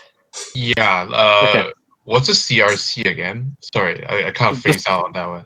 The CRC, that's your cyclic redundancy check code. Oh, okay. Yeah, no, that's just for error detection. Okay, no problem. Now that everybody got a chance to read it, now let's just imagine one thing now. I said, okay, you know what? For your project this term, right, I want you to go and program a stop and wait protocol. All of you, based on this paragraph that I gave you. Do you think you all have the same solution? Can you explain? Can you elaborate? What do you mean the same solution? What I mean by that is that will you guys all conform to this description in terms of your operation of the protocol? Yes. You think so? Is there any ambiguity? No, you send a frame, you set a timer. If an acknowledgement was received, you send the other packet. If not, you're going to resend the old one. That's it. Right, but there's so many things that can go wrong. Like the timer? Yeah, Like so not just, it's not, well, not just the timing value. yes, different timing, timer phases between sender and receiver, something like that, different phases. Okay, so what if nothing is received, right, within the timeout? It's going to resend the old frame. How many times is it going to do that? Oh, that's a loop. That's an infinite loop. If it never receives an acknowledgement, it's going to keep doing the same thing. Right. What happens if you, and so on. So if you, so the thing is, the protocol seems very benign, right, when you read it superficially. Okay, but when you start to implement such a protocol, in fact, there are many things that one could actually misinterpret in terms of the actual behavior of it. Okay, in particular, sort of the error conditions, right? The retries, right? And how to respond, right, in certain events. Okay. What I want to highlight to you is that, in fact, my suspicion is that I do not believe any two implementations will function identically. Even if I say, go ahead, right? All 20 of you go and program this. Okay, so finite state machines actually come in very handily, right? Which obviously allows you to unambiguously describe that.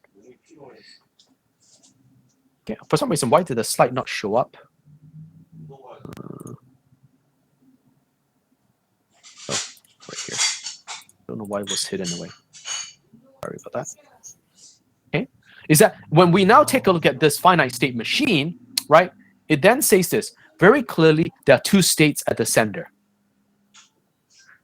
Okay, if there's a packet from layer 3, because remember, right, you're in layer 2, so there's a packet from layer 3. I want you to make a frame, okay, which means you're adding your framing, right, your headers, and so on and so forth. Save a copy, right, because obviously you need to do retransmission and then send it. Then you right away start a timer. Okay, but the moment you do that, you actually go into another state, which is called the blocking state. Okay, where two different sort of events can happen. One, either you time out, or one, you get a corrupted ACK. Right? Some of you may not have taken this into consideration in your programming. So it's not just about the timing, but there are many cases where you might miss. What is a corrupted act?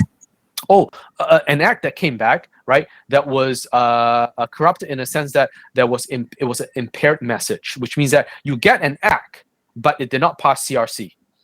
Okay. Which means some information in the ACK is not correct. Yes. Okay, and the interaction between it, because then you have to say, okay, I want you to now discard the ACK, and the question is, if I discard an ACK, what happens? How do I recover?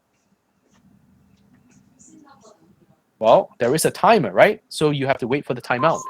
Because from a data communications point of view, is that I do not care whether I got a corrupted ACK or I got the corrupted data. As long as I did not get the data, I'm going to time out and I'm going to actually resend it. Because my goal is to ensure that you get it within the timeouts. Okay. The only time that I'm able to go back, right, is that I have to go and go back to the ready state to be able to set another frame, is when I receive an error-free ACK. Same thing for the receiver. Okay. I can only have two sort of events. And I don't know if you start to see now that if I say and the receiver, right, is always ready, which means that it's always waiting to receive something. Now, obviously, either an error-free frame arrived, which means it's the ideal scenario, right? We got the data that we want, okay? Or we got something that was actually corrupted. Again, the thing is that if I get something corrupted, all I simply do is discard it.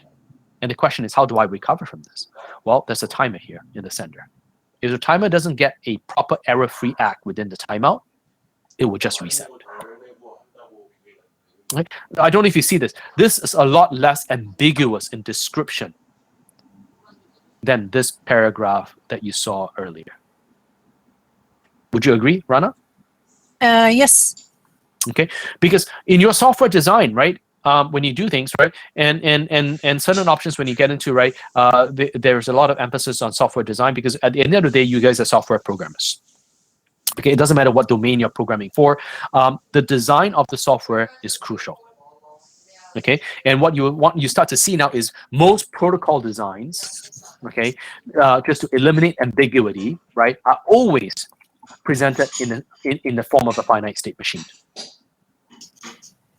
Okay, so let's take a look at this protocol in action. Okay, so I have a packet that comes through. Okay, so how to read this is this, right? This is layer 3, this is layer 2 at the sender, this is layer 2, this is layer 3. Okay, so a packet comes to layer 3, right? Goes to the data link layer. The data link layer creates a frame as per the stop and wait protocol. True? Okay, this frame is transmitted to the receiver. Okay, and the data link receives it, right? Deframes it, extracts the packet, sends it up to layer 3. Done. Sends back an ACK. Done. True? Yes. Okay, so that's your normal, correct behavior. Now, let's assume this. Okay, a packet arrives and a frame was created and it was transmitted, but the frame was lost in transmission. right?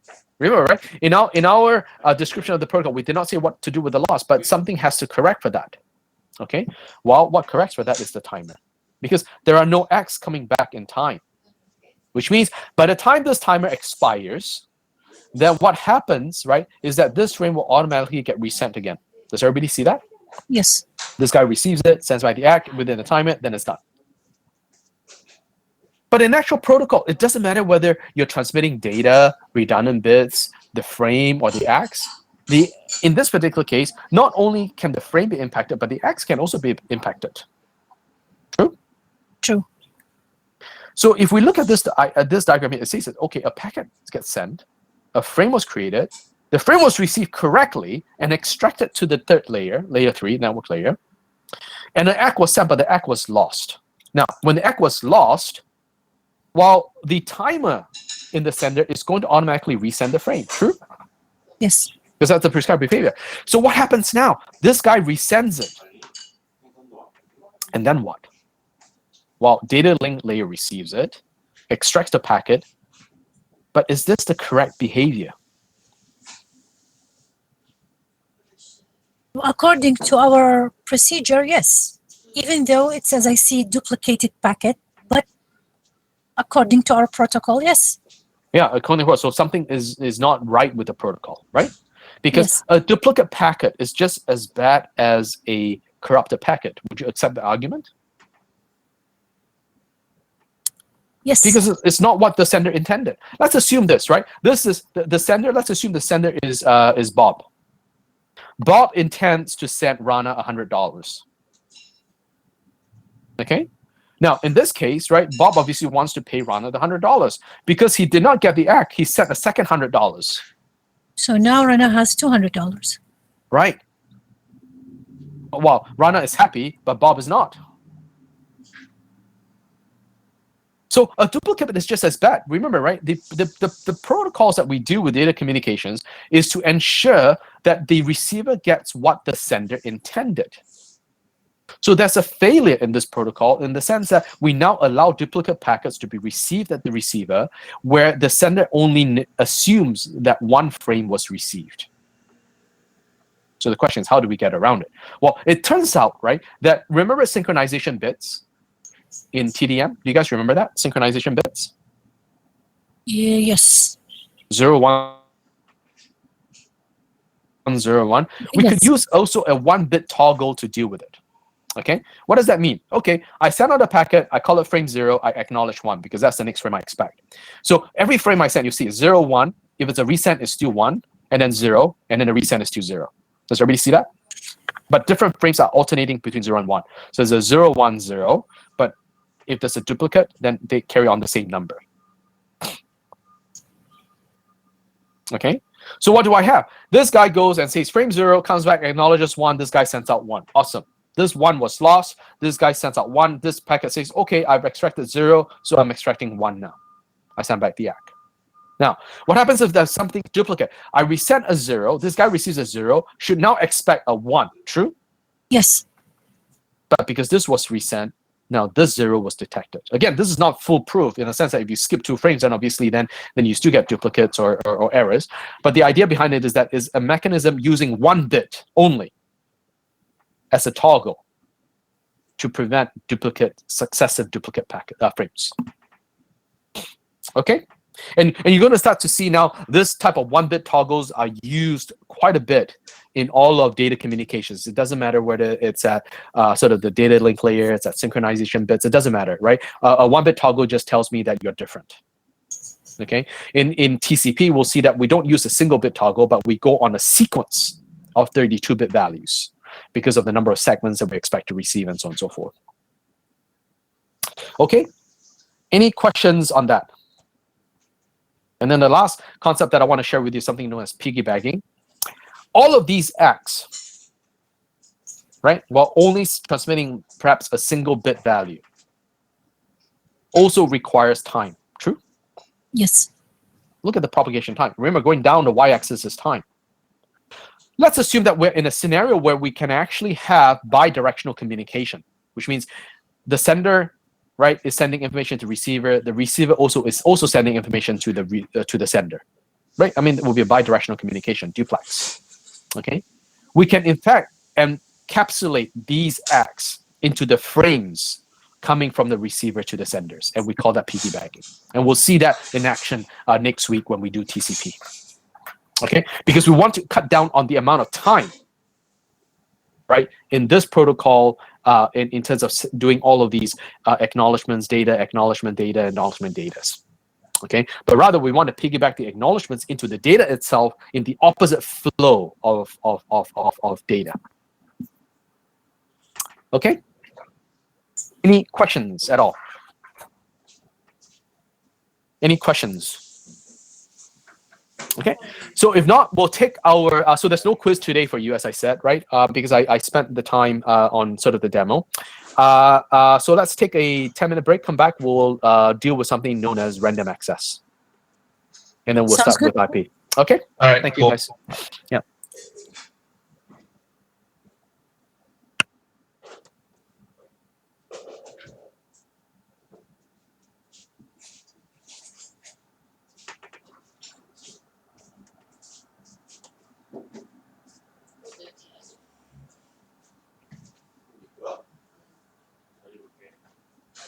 Can you guys see this? My camera?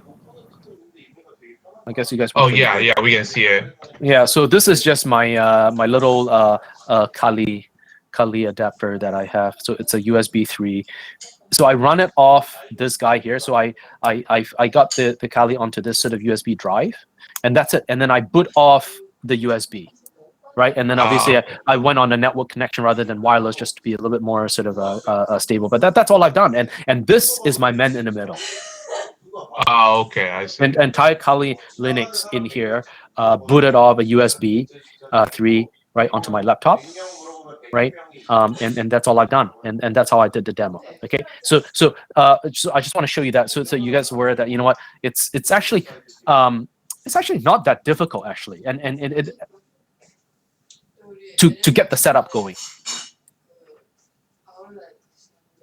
Okay. Hello? Did anybody see you there? Yeah. Yeah. Okay. Yeah. So go for your breaks. Okay. We'll see. I'll see you guys at 1:00. I just wonder why the camera share wasn't working. So. Oh, it's kind of buggy sometimes. Yeah. Today, right? Like, look at the slide. It's now jumping as well, and I haven't done anything to the slides. Yeah, yeah. It's just a bongo thing. Don't worry about it.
데니스, 제이슨, 그치?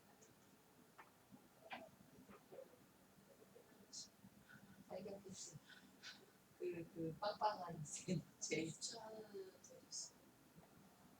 데니스도 있고 데니스도 있고. 데니스과 제이슨.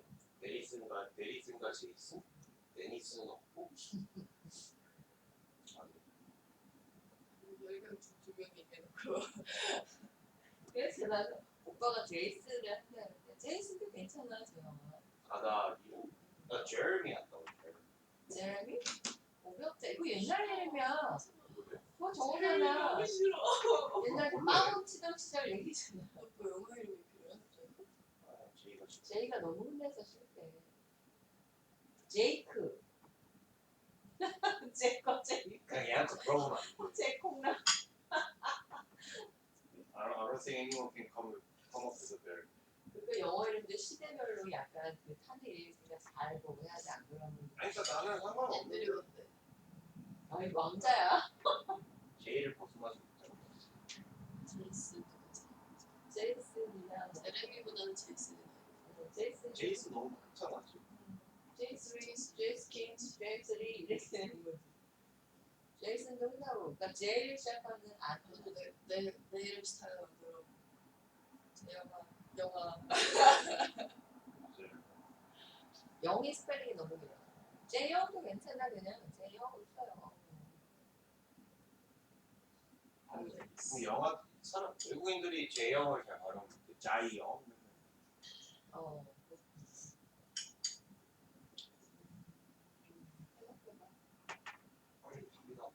왕자 이름.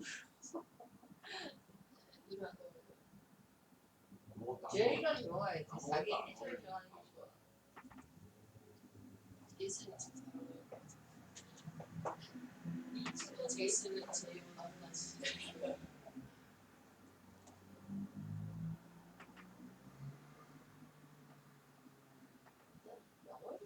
영어 이렇게 많나? 다 비슷비슷해 사실. 비슷해.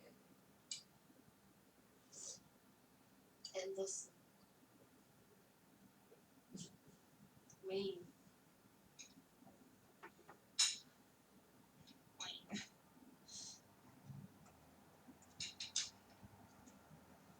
그걸 좀 아세요?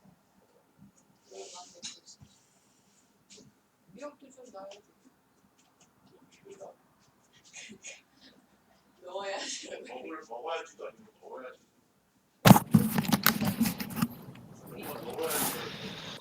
미역이 전청. Okay, is everybody back? 미역의 성분이 Yes. Okay. Any questions at all? 어지러워. Not yet. No. No. Okay. Yeah. So moments ago, when I was starting the break, I just wanted to make sure the camera is working. I was just showing sort of what my setup for Kali looks like. I'll just get the light out of the way. You guys see that? So that's just dongle with an No, Ethernet nothing is showing up. Really? Oh. Yeah. No, not for me anyways. Maybe someone else can see it. Yeah. So so it's basically everything through a USB 3 cable. So okay, that's something not very going very right with Bongo today. I agree. I'm having issues with it as well. Yeah, it tells me my network speed is not sufficient or something like that for some reason. But it comes and goes, and I see actually that the slides are jumping around even when I'm not actually flipping through it. Or there's tremendous delay in that happening. Sometimes for me, the screen stops sharing, so I don't see any motion from your screen or the sounds. Is somebody intercepting your information? Yeah, could be. One way, yeah. One way of detecting that, actually. Right? Is somebody actually stealing information on your network? Yeah, could be, could be. So you got to be very careful, right? So yeah, so that's the. I can assure you it's not me, Chantel. Okay, but I suspect it's AWS. Okay, I suspect it's Bongo. Just for the fact that I can't even share my camera moments ago, I think it's Bongo. But who knows, right? You guys are not all certified ethical hackers. Certified ethical hackers, maybe. Well, it is lots of fun job. I'll give you that, honestly. What's fun? Sorry. It is this job, the ethical hacking thing. It is really fun. Yes. So the thing is this, is that, right? Networking is going to be around forever, right? I'll tell you that, right? Networking is not going to go away. Okay. In fact, we'll only use more and more of networks because everything obviously gets connected in one way or another. Okay. There are many career paths within sort of datacom and networking. Okay, you should take away sort of the notion of, you know what, a system admin is somebody who sits in the basement of a data center, right? And then obviously resolve password issues, login issues, printer issues, and so on. So many people have ideas of that. That's usually more of a technician. So a lot of our students and our graduates from the CIT program, as well as CSU. So if you go to BCIT IT services, in fact, so many of our students are in there that it's really easy for me to get a ticket resolved very quickly, because at some point they have once obviously taken some kind of a networking course from me, so I would send a ticket and they were like, oh, it's Jen and so on, right? In fact, if I go to the front desk, they're usually our students as well. Okay, so do not think of networking administrator as just that. There are many areas within that expands beyond the realm of just being IT support. Okay, which includes, right, things like deploying, provisioning systems, right? Includes like network security issues, network scalability issues, right? Redundancy issues, failovers, hot swaps, right? In fact, down to how you cool a data center. Right, so you can imagine, right, if you have a couple of PCs running at home, right, and so in my sort of home office here, I have 1, 2, 3, 4, 5 machines running at any moment in time. Okay, this room actually gets kind of warm, actually. Okay, in fact, in addition to those, I have multiple of these little what we call Jetson Nanos that I'm actually creating projects on right now for sort of the AI machine learning option. Each of these Raspberry Pi-like things. In fact, if you guys have any interest, right, in sort of hardware devices, they're called Jetson Nanos. Jetson Nanos. They're $99 each, right? And they're from a company called NVIDIA. Okay.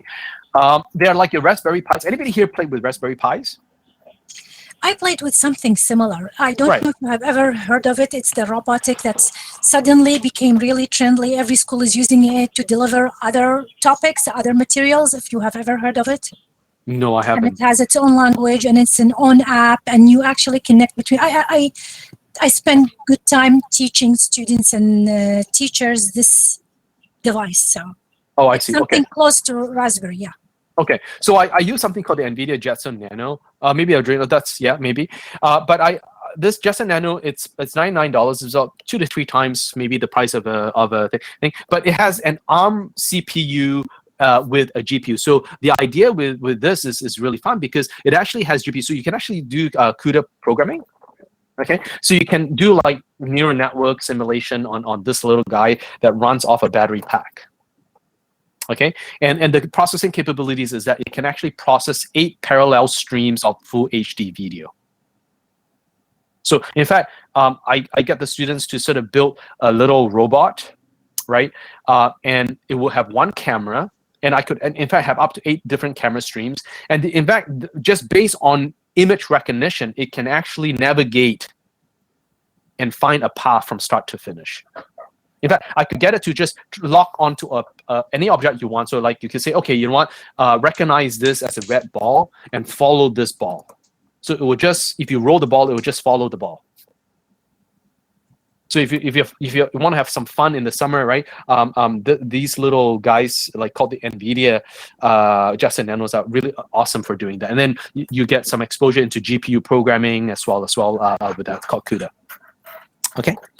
Okay, so let's get started. I do sort of want to get through with the. Are there any questions?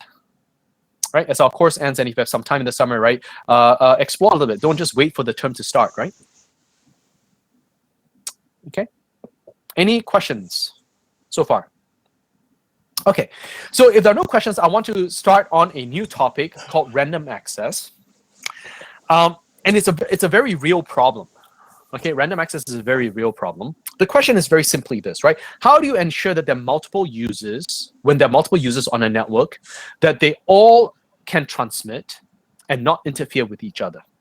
Okay, and we've seen many cases of that actually on this online session. Remember, right? And I'm not putting blame on anybody here. I'm just saying this, right? Sometimes when Bob talks, Rana is also starting to talk, and they collide and interfere with each other. And Bob, usually the polite one, and so is Rana. Rana's very polite too, but Bob usually backs off very quickly. Oh, sorry, and he backs off. Have you guys noticed that, even in today's session? Yeah. Okay. And the question is this, is that, okay, and no fault of Rana and no fault of Bob. And I appreciate that they're actually both on speaker, because if I look down the entire user list, right, everybody's on headphones with the exception of the two of them. Okay, so I do, and then there's Alan, which obviously he muted. So Alan, if you want to join the conversation, please feel free to do so. Okay, so the question is this, is that, and obviously Chantal, the question is this, is that how do we have a protocol that allows for this autonomous mechanism of allowing multiple users to speak and yet not interfere with each other? Is there a possibility, and I say this, okay, Bob and Rana wants to talk. True? And they're actually very polite. They tend to wait and interject their opinions after I'm done talking. True? Honestly, sometimes. Right. No, I think you do. I mean, most of you do. I mean, you're not attempting to talk when I'm actually talking, but you wait for me to stop. But unfortunately, because you do not know whether or not there is, out of the other students that are in the class that they're trying to talk, you might actually collide with each other at sometimes. And we've experienced that between Bob and Rana, at least, in today's class. So how should a network deal with that? What do you think? So I gave you a very simple problem on assignment 3. Right, to just sort of determine collisions and backoffs and so on and so forth. Is it scheduling? Because scheduling is one way of resolving that. But the problem is this, though, is that scheduling is not random access. So if I'm going to do scheduling, I might say this. Okay, there is 20 students in the class. Does anybody know who's not in class today? Can anybody quickly tell who's not in class today? There's only 19 of you guys, where there should be 20. But in any case, as you guys sort of scan through, can you see if there's somebody that you know that should be in class? If not, please just send them a private message and tell them there's a class going on. Okay, and then if they missed the demo this morning, please tell them to show up at 2:30, because I want to demo the same thing to the afternoon class as well. So I think it's nice for you guys to see a demo of what men in little attack is. Okay, but if you start to think about it, right, is that how does a network ensure that there are no collisions, or at least, sorry. Like the delay. The last question was about the delays, right? Like that's right. Yeah. Right. But can we do better than that? Should we only back off only when there's a delay, when there's a collision? Because scheduling is not the solution, Chantal. I'll tell you why. Number one is that I need to now have a list of students that wants to talk. Which, if I assume that everybody should be talking, then I'm scheduling everybody some kind of transmission time, but 80% of the students are actually on mute. True? In fact, I shouldn't be scheduling them. What I really want to is that I want somebody to be able to randomly inject information into the channel at will. And hence the term random access. You should be able to have access to the network at random. Which means when you want to use the network, Chantal, you shouldn't have to ask somebody else for permission. And neither should the other person. But the thing is obviously there's a high probability of collisions. And the question is, how do we come up with a mechanism that obviously reduces the amount of collisions in the network? Okay, so let me sort of share with you what random access, right, and something known as in general, a technique called CSMA, carrier sensing multiple access. Okay, so in random access, right, the idea is all entities on the network are treated equally, which means Bob is one student and so is Rana. They have both equal opportunities, right, to be able to convey information on to the channel. Okay, and in addition, their transmission is random, which means Bob should be able to talk at will. True, Bob? Yep. Right, and so is Rana. Rana should be able to talk at will.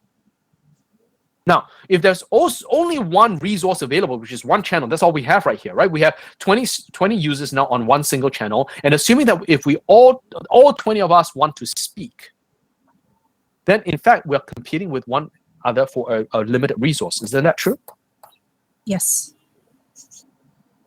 Okay. And the question is, how do we allow that to happen, right? And try to minimize. Obviously, we cannot eliminate all collisions, but the goal that we can do is how do we bring that to a minimum. Okay. One technique that is actually used in Wi-Fi is known as CSMA. Okay, and there are many variants of CSMA. We're going to go through the different variants today. Okay, it's called carrier sense multiple access. Let me give you the analogy. Who has been into a meeting, an in-person meeting? Anybody has been into an in-person meeting?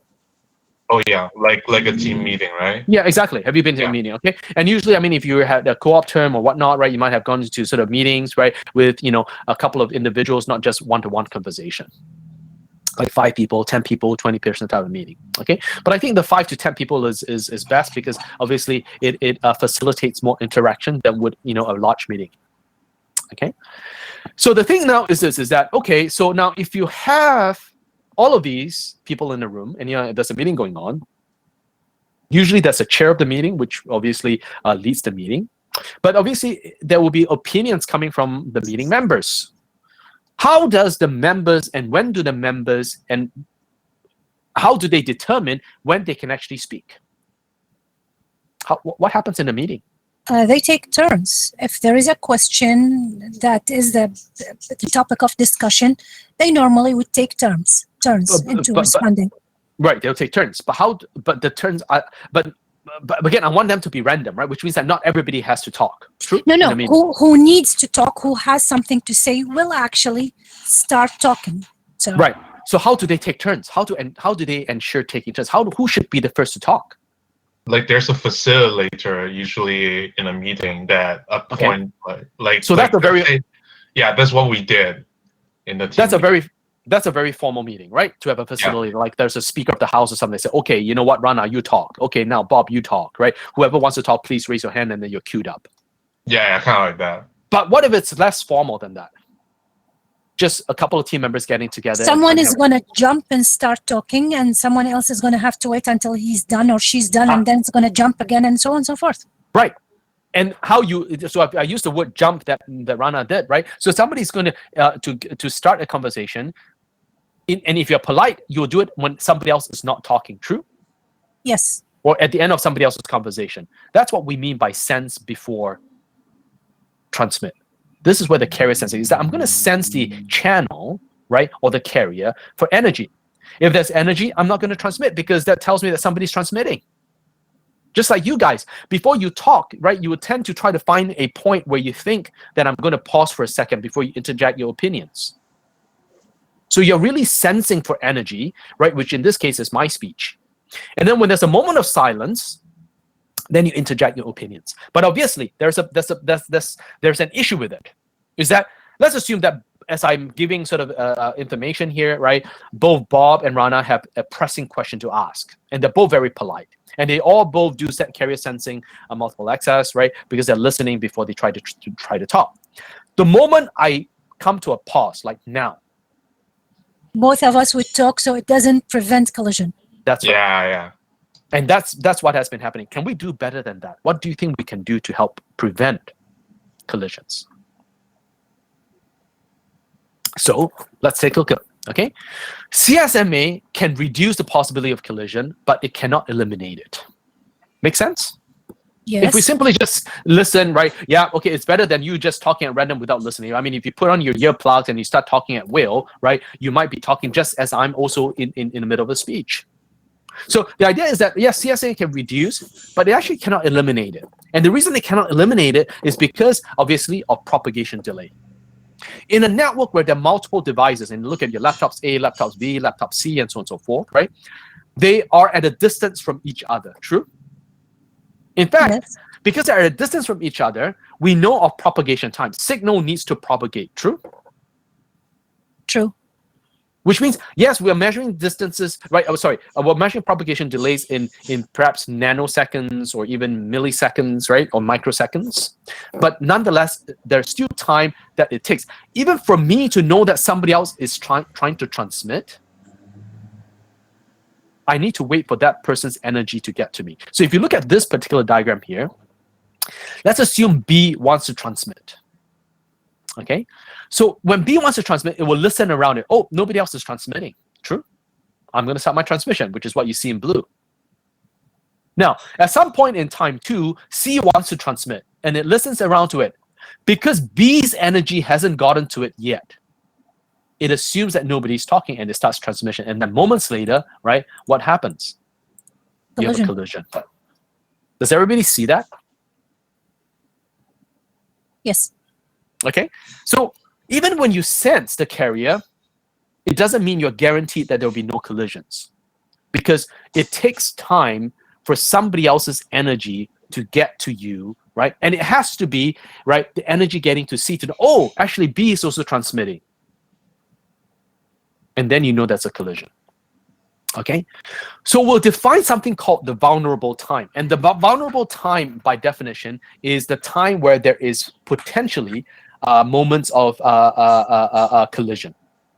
Okay, what does that mean? Simply this, is that the vulnerable time in CSMA is the time that it takes for the signals of the two terminals in the network that are most distant from each other. So what I'm saying is this, okay, let's assume that, you know what, there is A and B that's sitting close side to side, okay? But there's A and C where they are the furthest apart distance-wise. So if the vulnerable time is to be defined for this network, obviously it will be the maximum delay or the maximum propagation time, right, between any two devices, because my goal is to be able to hear everybody. Right? My goal is for everyone to be able to hear everyone else. So the maximum propagation time is the vulnerable time in CSMA. Not the shortest, but the maximum. Because only then, when everybody else can hear each other, can I be fully certain that there is no transmissions in the channel. Is that clear? In terms of what vulnerable time is? I may be wrong, and please correct me if I am, but what my understanding is, it's the time for example, device A to transmit, and for that transmission to actually reach D. Now, this time frame, if no one transmits, that's the time that you're talking about, correct? Yes, Okay. but to reach D, and the assumption under this is that the distance is furthest between A and D. Yes. Okay, so Yes. you have to wait the maximum distance for propagation. Yes. Yes. Okay, so there's an underlying assumption that yes, it's A to D, but it's not A to B and not A to C, but A to D, because A and D are the furthest apart. So it's the maximum propagation time. That's right. Perfect. Okay, so now if we have that, right, then what we have now is this is okay, we can only be sure that nobody else is in the channel, well, if everybody waits maximum propagation time. But let's assume everybody waits maximum propagation time and nobody's transmitting. Is this still possible for a collision? I mean, we've effectively just delayed everybody by maximum propagation time and they could still collide. True? Yes. Right? I mean, yeah, so Bob and Rana's taken this class. They know that we have to sense and we know that's propagation. So they measure the propagation time required for the two furthest parties to communicate, right? You know, in other words, for that signal to reach them. So they all wait, okay, we're going to wait 1 millisecond of delay. So when somebody stops talking, instead of interjecting immediately, I'm going to back off by 1 millisecond. Now, if they both back up by 1 millisecond and then they start talking, is there a possibility of collision? Yes, there is. There is, exactly. You just delayed it. Yeah. It's just delayed, and delayed by a constant. Yes. Okay, so the thing now is the CSMA itself is not sufficient. We're going to look at variants of CSMA. We'll start off by one thing called CSMA CD. Okay, CD means that there is collision detection, which means instead of just listening before I transmit, I continue to listen during the transmission to see if there's actual collision. Because as I said, if we both just wait maximum propagation time, it is true that we all both delayed our start, but we could still collide in the middle. True? After the constant delay. Okay, so the idea behind CSMA CD says this. Okay, well, I've now waited for CSMA. I'm going to now continue to monitor the line because I want to make sure that there are no collisions that happens after my frame is sent. Okay, how do I do that? Okay, if I look at the energy level, if it's idle, that means there's no energy. If there's nominal energy, and I know what energy I'm transmitting at. So if there's only my energy, that means there's no collision. Now, if there's my energy plus somebody else's energy, then I know the collision has happened. So if I'm listening onto the line and it's completely quiet, there's no energy. If I'm transmitting, I can only hear my energy. Now, if all of a sudden, as I'm talking, Bob also talks. Bob, can you say something right now? Bob?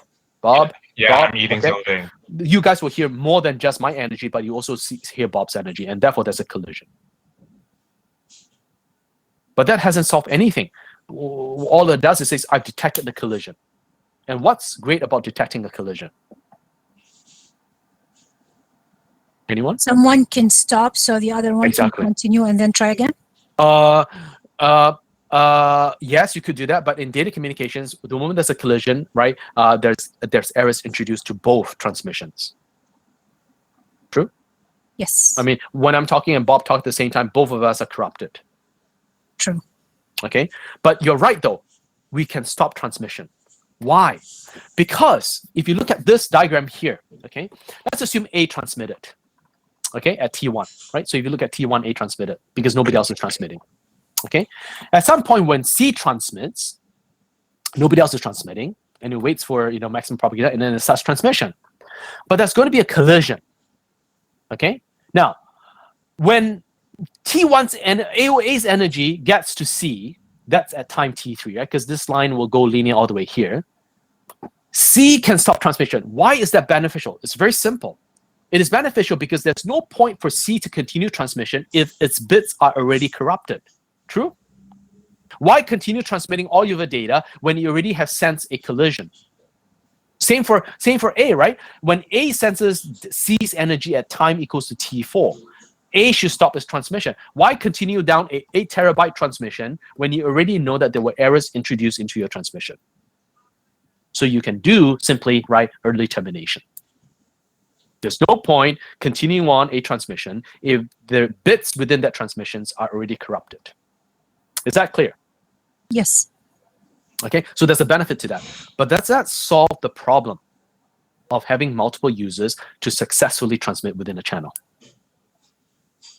Does it fully solve the problem? We've done better, right? So we've listened. Okay, awesome.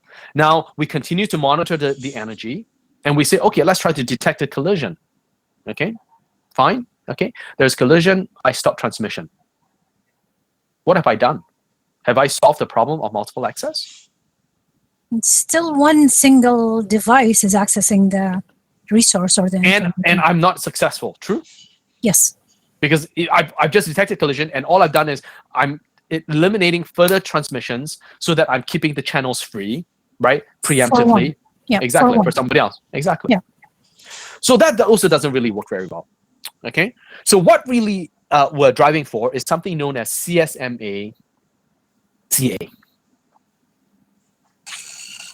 Okay, called carrier sensing multiple access with collision avoidance. Okay, so if we take a look at the diagram here, I want you to focus on the diagram in the middle here. Okay, it says this. Okay, I'm sensing the arrows pointing out just one of the entities, and this is done by every entity on the network. So Bob is doing it, Rana is doing it, and I'm doing it, Melody's doing it, Chantel's doing it, right, and everybody else. They're sensing it, and they're sensing it because I'm talking. True. Okay, so as they sense it, I'm talking, they're coming back with the feedback. Oh, the channel's busy, and then all of a sudden I stop talking. Boom, I'm quiet.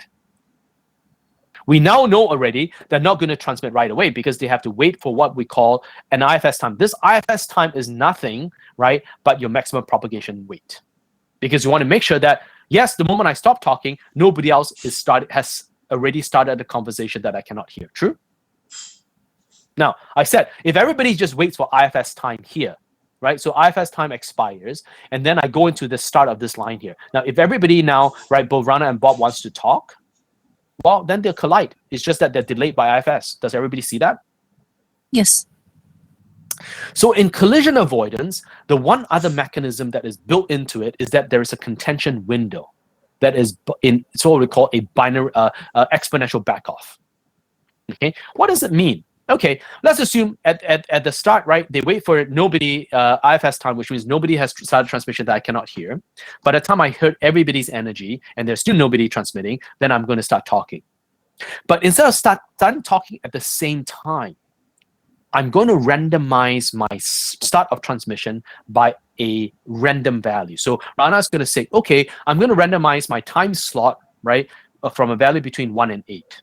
So is Bob, so is Chantel, so is me, so is everybody else. So effectively, we have spaced ourselves out in transmission, which means Bob can transmit in slot 1, Rana can transmit in slot 5, Chantel can transmit in slot 7, and I could transmit in slot 3.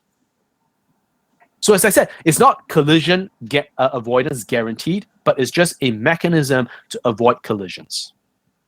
So what I do now in CSMA-CA is that I'm augmenting it CSMA. So I'm listening, right? So this is what happens in the busy time.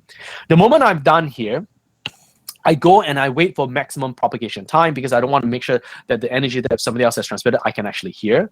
But I don't want to transmit right away because I know that if I do that, there's a possibility of a collision. But I space my cells out. And the more retries I do, the longer I wait. Because the more retries I do, presumably, the network's congested. The only reason I'm retrying because I had a previous collision.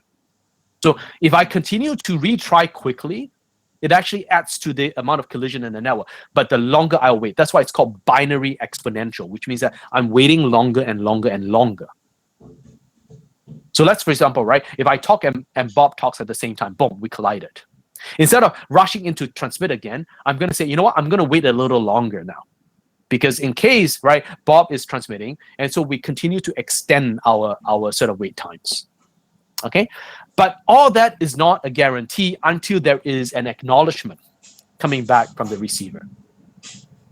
Okay, and this receiver, right, in terms of acknowledgement, is extremely crucial because it allows for me to get a positive act to say that, you know what, I'm trying to transmit something to Melody, for example.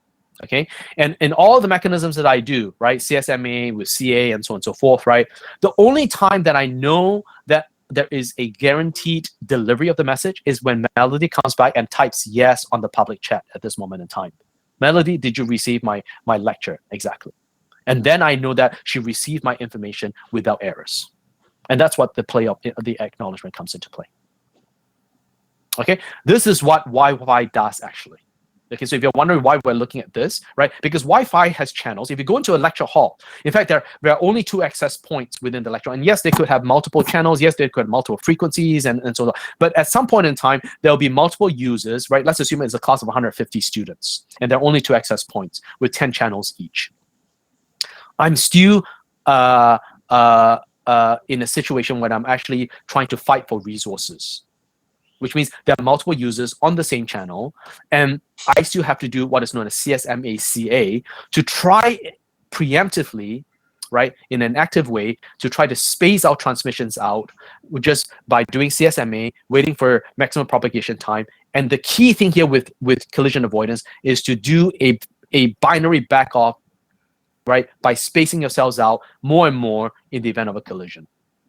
And last but not least, right, the acts is what comes in to guarantee that, in fact, the receiver has received the information.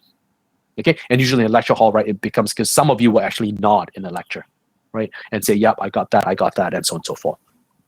Okay, any questions on random access? And that's as much as I want to cover for random access.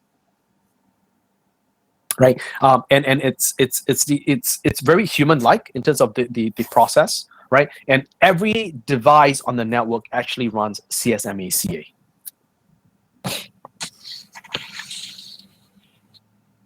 Okay. Any questions? I think we're good for now. Okay, good. Okay. So close this. So the next thing I want to do is I want to now get you guys into IP. Okay, and it's really, really fun, actually. Let me just get the deck of slides loaded up here. Module 10, okay.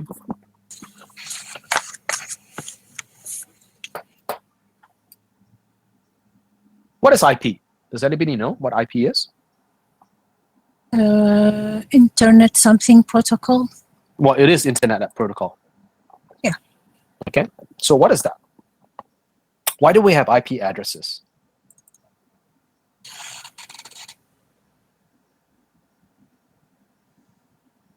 It's a number that is unique for each router or node in the network, so it would be easily to reach that network or to uniquely identify it. Okay, is it really unique? At a certain point in time, it should be. Is that true? Or Well, is it something? is it assigned statically or dynamically? Right, exactly. Okay, so IP. So why do we use IP addresses? So you're right. So I will talk about that in a second here, whether it's static or it's IP. Oh, I see. I don't want to save this. Close that. So I'm just having issues actually with Bongo today. I cannot actually share this deck of slides. Can you guys see it? No. I don't know why.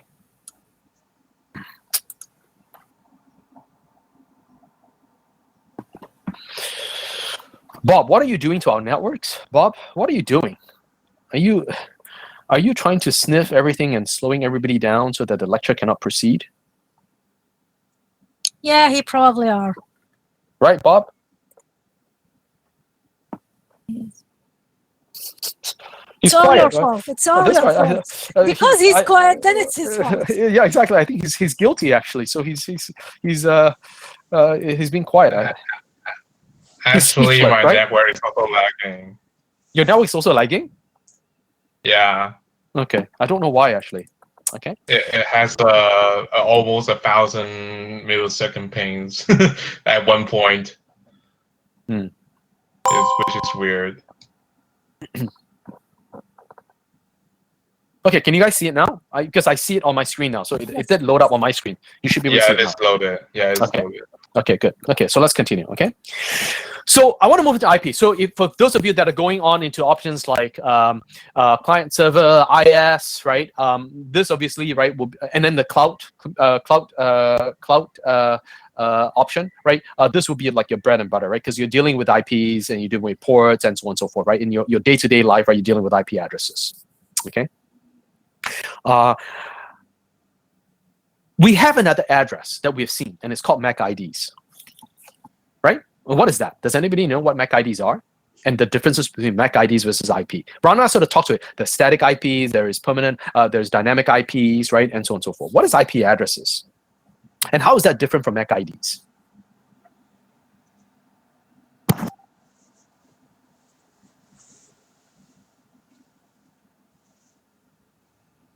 Anyone?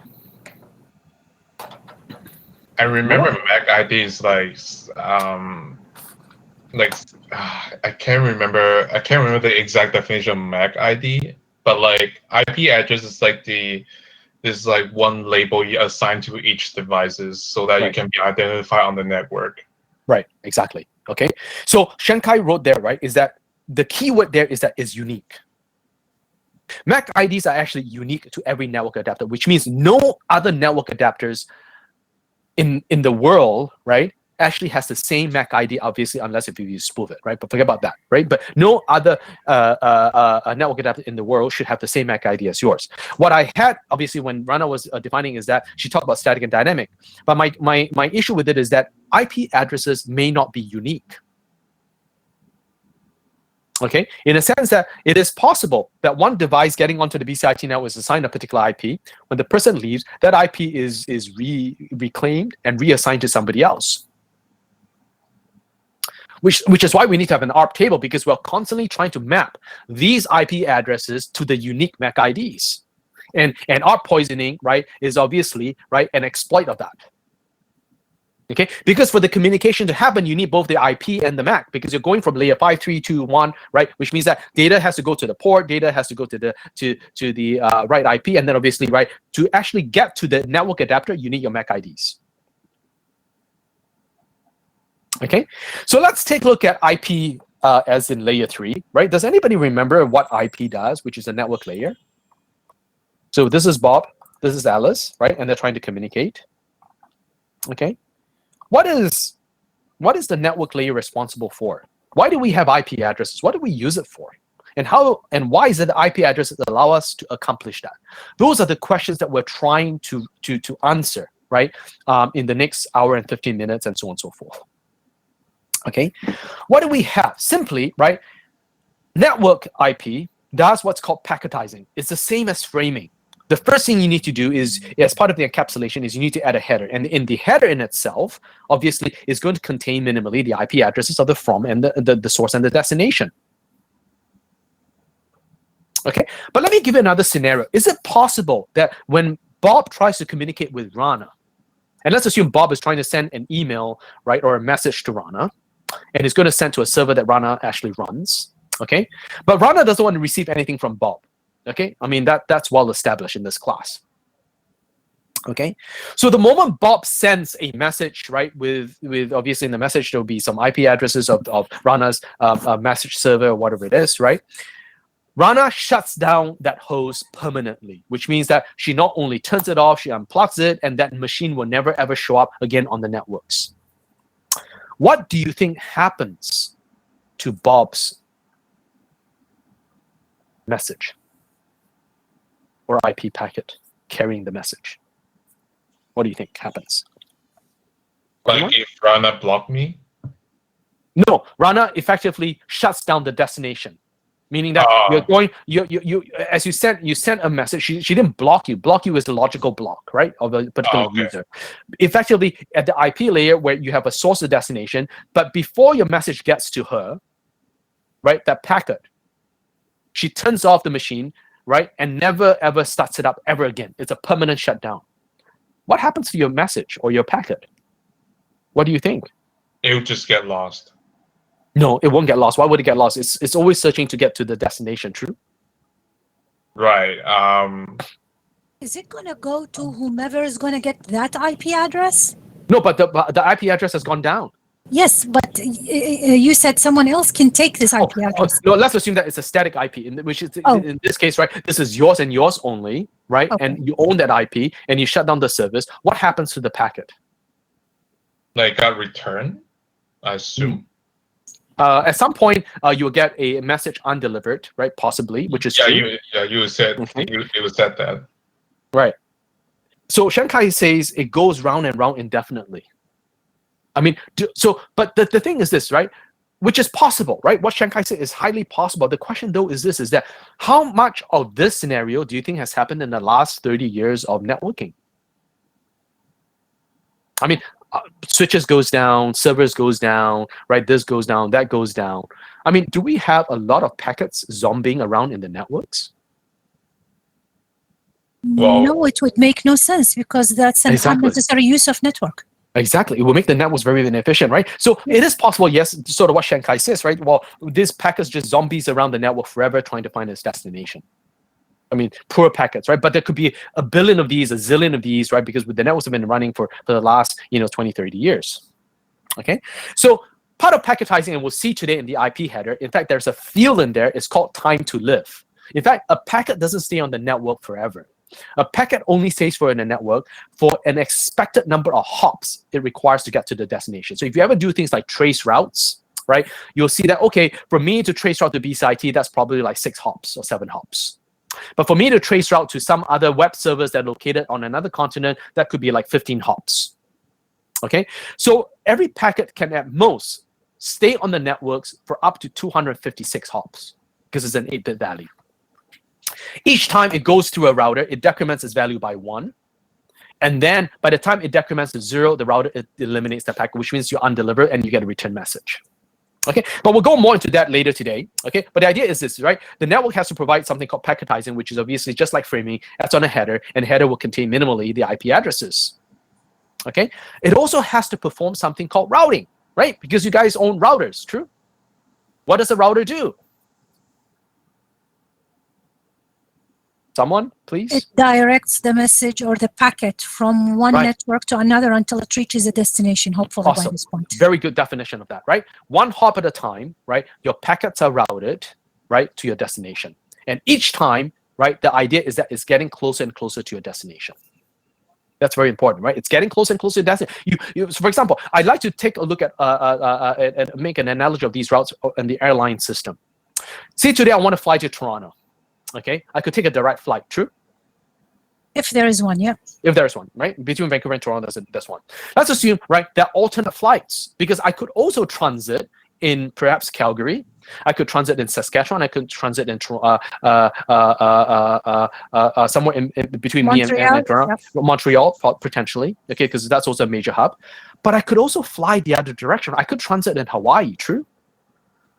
I mean, not the True. most efficient, but I could fly out to Hawaii and then take a direct flight from Hawaii to Toronto. I could transit in Alaska. I could transit, right, and fly out to Tokyo and fly out from Tokyo back directly to Toronto. Is that true? True. So the question is, how do routers work? And today we're going to learn a technique called forwarding. Okay, and the idea with forwarding is very simple. I want to get a packet. In most cases, you never get that in one hop because you don't have a direct connection. So you're really routing through all of these hops, and your goal is that every hop you take should get you closer and closer to your destination network.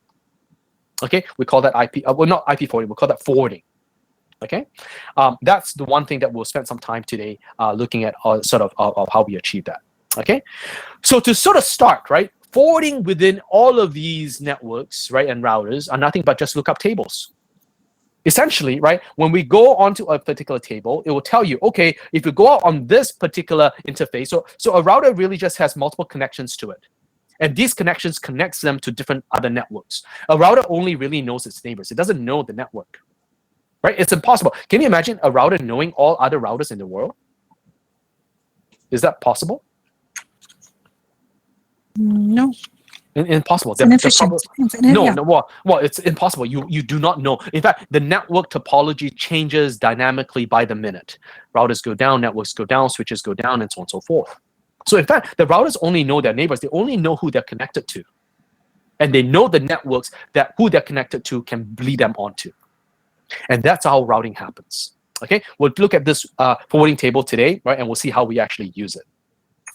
But the thing is this.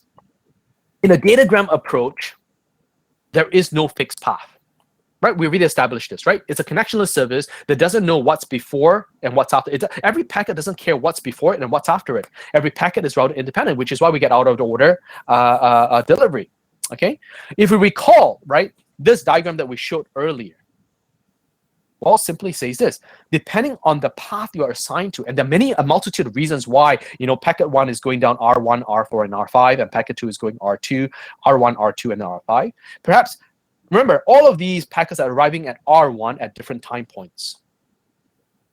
R1 at different time points, right, could choose to put you down a different path for a variety of reasons. Maybe this path from R1 to R4 is congested when packet 2 arrived. Okay, as part of the reason. So now, in all of these packets, as they go on to, there is a forwarding table in each of these routers. The goal is all of them needs to get through to R5 so that it can get to the receiver.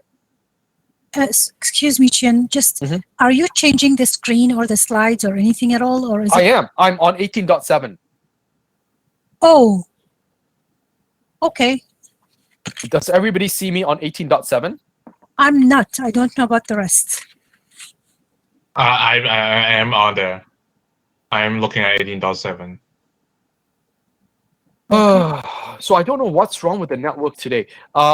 Okay, so for those of you that are not seeing 18.7, can you leave and rejoin the session? Yes, that's what I'm going to do right now. Yeah, please do that. So I just want to make sure that you're reattaching yourself to this session here.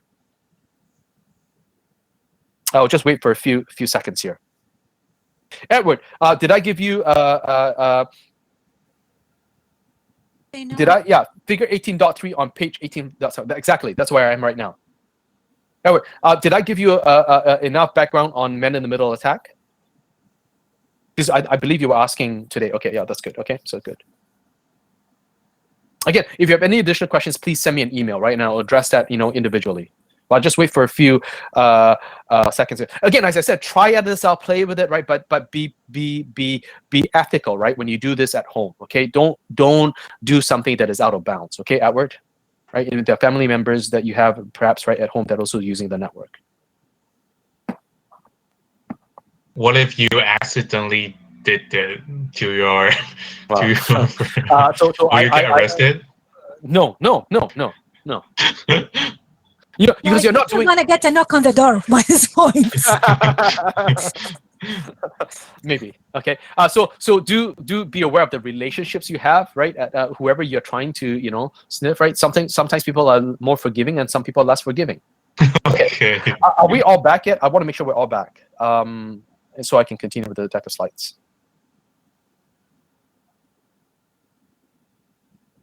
Okay, so I'm on slide 18.7, looking at figure 18.3. Okay, so as I said, okay, then this is the forwarding table that exists in every one of these routers. Okay, so assuming that I'm going from Richmond and I'm trying to gain a connection to the BCIT servers, right? Obviously, I'm going to go through multiple hops. And my goal, obviously, is that these packets will hopefully one hop at a time get closer and closer to the destination. It doesn't matter. IP is unreliable, so it could arrive out of order. That's not my problem. As long as the packets, right? In fact, IP doesn't even care if the packets arrive. It's a best effort basis.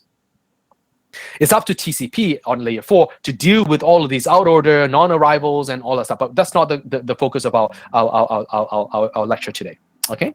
So then the question is, okay, how do IP addresses enable such functionality?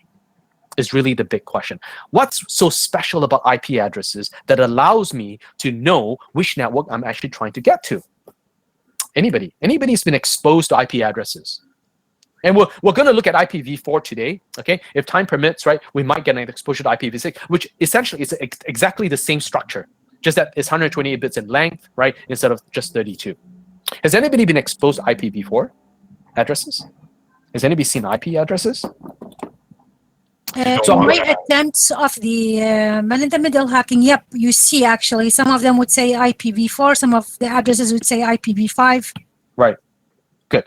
Okay. So now I'm on a whiteboard now. Can everybody see that? I'm actually on a whiteboard. Okay. So I'm just going to tell you what I'm doing. So in case you guys don't see me, then you know that you're not seeing it. Okay. I'm going to now actually explain IP addresses to you and why this type of action can actually happen. Okay. So in IPv4, and we're looking at IPv4, right? So not IPv6. That's right. Okay. But there is some information associated with an IPv4 address. Okay. I'm going to give you a phone number here, right? The phone number is 604-453-7007, right? And obviously in Canada, it's 1604. When you see a phone number of this sort, does anybody know whose number this is? 604 is Vancouver. Yeah. And the other one is some specific area, and then you get more and more specific as you go. Okay. So actually, in fact, I was hoping that you guys will tell me that this is Albert's number. Because it's actually Albert's number, okay? But the reason we know it's Albert's number, and Rana is obviously correct, okay? One is your country code, right? This is Canada. Okay, call this number. He's not there. Just keep calling him. Albert gets panicked when he goes into his office and realizes that he has, 200 missed calls. Anyways, so in any case, we know this, right? Because this is hierarchical in nature. We know that this is Canada. We know that this is BC because it's an area code. And then we know that actually this is Burnaby. 453 is a local exchange in Burnaby. And then this is your extension in your local. Albert is the 007 of the CST department. Are you guys aware of that? 25 years ago, he picked this number for that reason, because he wants to be the 007 of CST. Okay. Not Good wrong. choice, though. Nice choice. Okay. So the reason I bring this up is that IP actually also is hierarchical in nature. Okay, what do I mean by that? If I take IP, obviously we know that it's 32 bits, right? There's 32. It's a 32-bit value, right? Within the context of this, right? So it's a 32-bit value. Okay, where now the first n bits, which we call the prefix, right, defines the network. Okay, the remaining 32 minus n bits is actually the suffix, and it defines the connection. But there's more to that, because you guys have probably heard something known as subnetting, which means I can further break this down into m bits for subnets, and then 32 minus m for my host.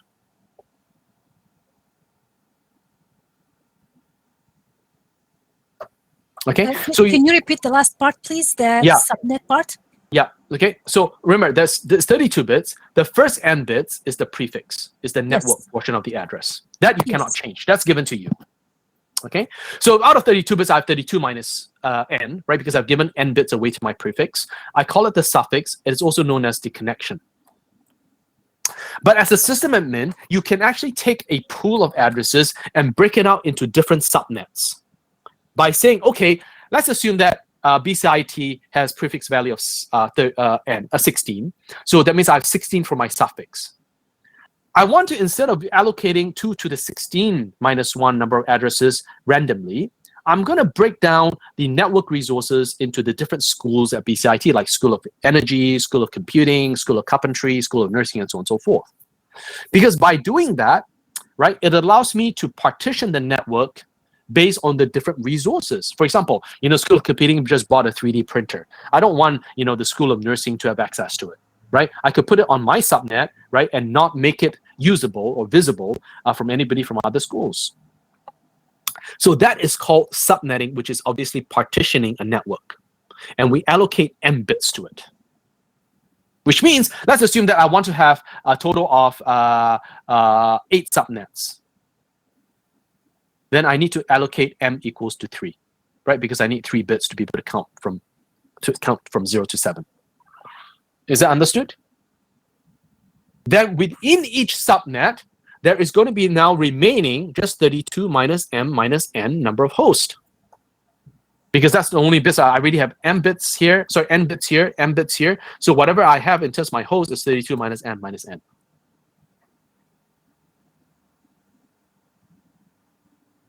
Is that clear? Any questions? So like that's for different devices also? For any device, randomly. Yeah, in that subnet, right? So That's subnet, exactly. okay. So then what happens is this, is that in an IP address, right, when you sort of try to find this, first of all is, why is it that I can know that BCIT machines are at Burnaby? Well, simply because they started with 142.242. That's a network allocated to BCIT's network. Now, then I go into BCIT. So in terms of routing, actually, okay, my goal is to do this, right? Let's assume that I have, I'm going to go on to the next slide here. I'm going to say that an address is 142.242.5 and then .20. Okay. The goal, obviously, right, is that I have a machine that's going from source, right, through networks, right, and so on and so forth, right, and then at some point I want to get to the receiver. I'm trying to find a network that can bring me to the receiver. In this case, there's 2 paths. Okay. Now, obviously, this IP belongs, right, to the receiver. So I have a sender. Now, the first thing I need to do, right, is obviously I need to find first the network, which is the m bits. Then on the m bits, I'm going to find the network and the subnet. This is n plus m bits. Because this is how I get closer and closer to the network. In fact, my goal is to get to the destination IP, which means the only reason, right, and the only way for me to get messages to this receiver as an entity is that I have a full 32-bit match, because that's the IP assigned to this device. So I'm trying to find this receiver by finding m bits or portions of m bits, finding a full match to the m bits, then finding more and more matches. At the end of the day, for something to go from source to destination, I have to have a full 32-bit match in my pathfinding to the receiver. Is that clear? Because Yes. the data is intended for this particular receiving IP address. Okay? And so why do IP address work? Because it's hierarchical in nature. Just like our phone numbers, right, to get to Albert. We try to match the network. We try to find the subnet. And then we try to find the host, which is what I'm trying to depict to you here. This is actually the process of forwarding. We're going to use this in a few minutes, right, to show the process of forwarding. Okay? Now, so what is this? Well, this simply just says this. Okay, if I have a, where's my mouse? Okay, if I have a network, okay, then what I want to do now is this, is that in the 32-bit address, it should uniquely, for that moment of assignment, and universally define the connection to that device. Okay, so if I take a look at the IP address, it is 32 bits that we see it. We can present that all in binary, or we can present that in what we call a dotted decimal notation, or DDN, right? And then if you use Wireshark, right, everything's presented in a very compact form in hexadecimal. It doesn't really matter. It's nothing but a representation of all 32 bits. Do you follow that? Yes. Now, if we just see a string of 32-bit numbers, obviously it seems like, you know, it's one of 4 billion numbers, right? Because 32 bits can represent from 1 to 4 billion. But if I tell you now that, in fact, IP addressing is hierarchical, I'm on slide 1810. Okay? Then what I have now is that, in fact, there's a way for me to find this device, which is the receiver, through the hierarchicalness of this IP address. Because my goal is to find the network and then find the connection to the node. And as I said, right, the connection of of this IP is made up of the network plus your suffix, which is your connection, but the suffix can be further broken down into a subnet at the choice of the system administrator, if they so want to segregate the net. So if you have a very small pool of IP addresses, you probably have one single subnet, which most of you have in your home network, right? You just have 255 devices maximum, right, in your subnet. But if you have like BCIT, where you have 65,000 address, which is a class B address to allocate, right, then obviously you might want to break and partition these pool of addresses into smaller partitions. And that's what subnetting is all about. Is that clear in concept? Yes. Okay. So the first thing I want to sort of share with you now is this, is that we use what's called the CIDR notation, CIDR. And we say this because we know that the first n bits is the network and we cannot change. We will always specify IP addresses with a /n notation. So it's a /n could be /8, /12. So all it says is /8 just means the first 8 bits belong to the network. /12 just means the first 12 bits belong to the network, right? And so on and so forth. Is that clear? Yes. Okay, so I have n bits, and then whatever 32 minus n is, right, becomes the total addressable IPs that I have. So let's take a look at an example. Okay, and this will give you some insights to IP addresses.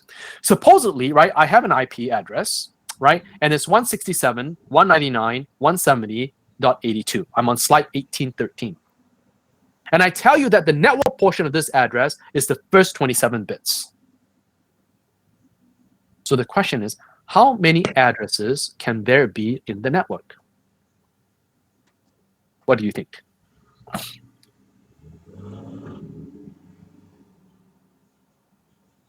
And what is the first address and what's the last address? So effectively, right, what I'm saying now is this, is that I have an IP address and I said, okay, it's 32 bits, but the first n bits, which is 27 bits in this example, that's your network. 32 minus 27. So 5, you can have 5 addresses? 5 bits. You have 5 bits, exactly. So your hosts, right, or your connections consists of 5 bits, which means what? You can have 2 to the 5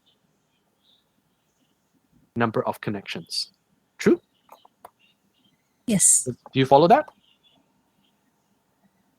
So if I go back to my deck of slides here, okay, because my first 27 bits I cannot change. So effectively, right, I can have 32 addresses because it's 2 to the 5.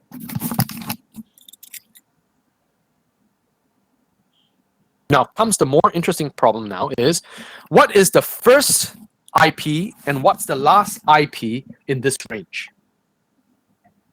Well, the first IP is 167.199.170.82.50, right?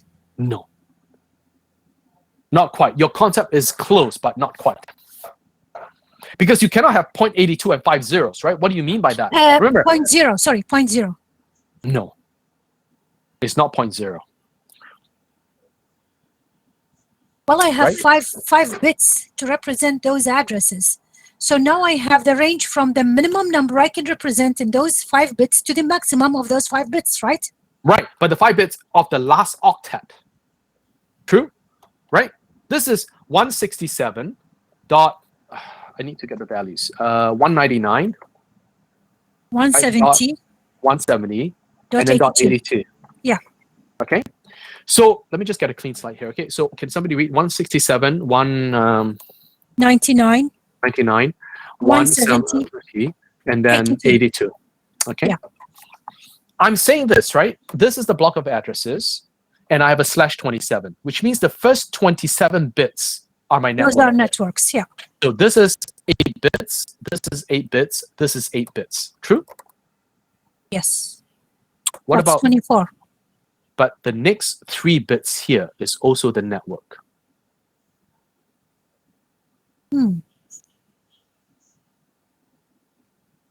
So you're right if I say, okay, if I can lock those 3 bits, but then the next remaining 5 bits are 0, 0, 0, all the way to 1, 1, 1, 1. But where you miss is this 3 bits, because that is also the network bits. Do you follow, Arana? Yes, yes, I That's why do. they're So not do you all zero. present the 82 and then you reserve the First least? 3.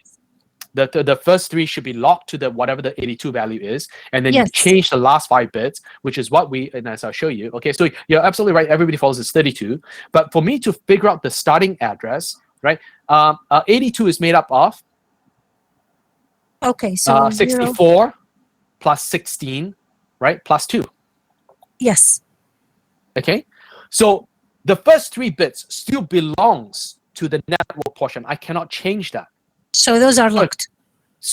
So I lock the 3 bits and set the rest to zeros. That gives me the value of 64, not 0. Okay. Do you see that? Yes, yes. Because I cannot change the first n bits, which in this case, it hit over a byte. So then the last one, right, obviously setting it all to zeros. Sorry, all to 1, sorry. But still locking the first 3 bits. So 64 plus the 5 bits here of all ones, right? In fact, it is plus 32. So it goes from an IP range 167, 199, 170, 64 through to .95. Okay. Is that clear? It is no. Any questions? This is very important. Okay, you need to know how to read IP addresses. Okay, if you're an IS option, Bruce assumes that, you know what, that's second nature to you. You need to understand, right, with the prefix notation, right? You need to be able to manipulate IP addresses, right? Because you're going to be creating subnets and whatnot, and in particular in the cloud option. Okay, so now let's take a look at how a packet forwards a message. Okay, so this is probably the more difficult of today's class. Okay, and I'm going to spend about 15 minutes on this, and I'll give you an example. Okay, now let's assume that a packet comes in, right, and it has a destination. Okay, and it wants to find a network address, right? And obviously, I said in every sort of forwarding table, there is in every router there's a forwarding table. The question is this: how does a destination hitting a router know which interface to go out of? How? How do you know which network is actually better for me to get ultimately to my destination?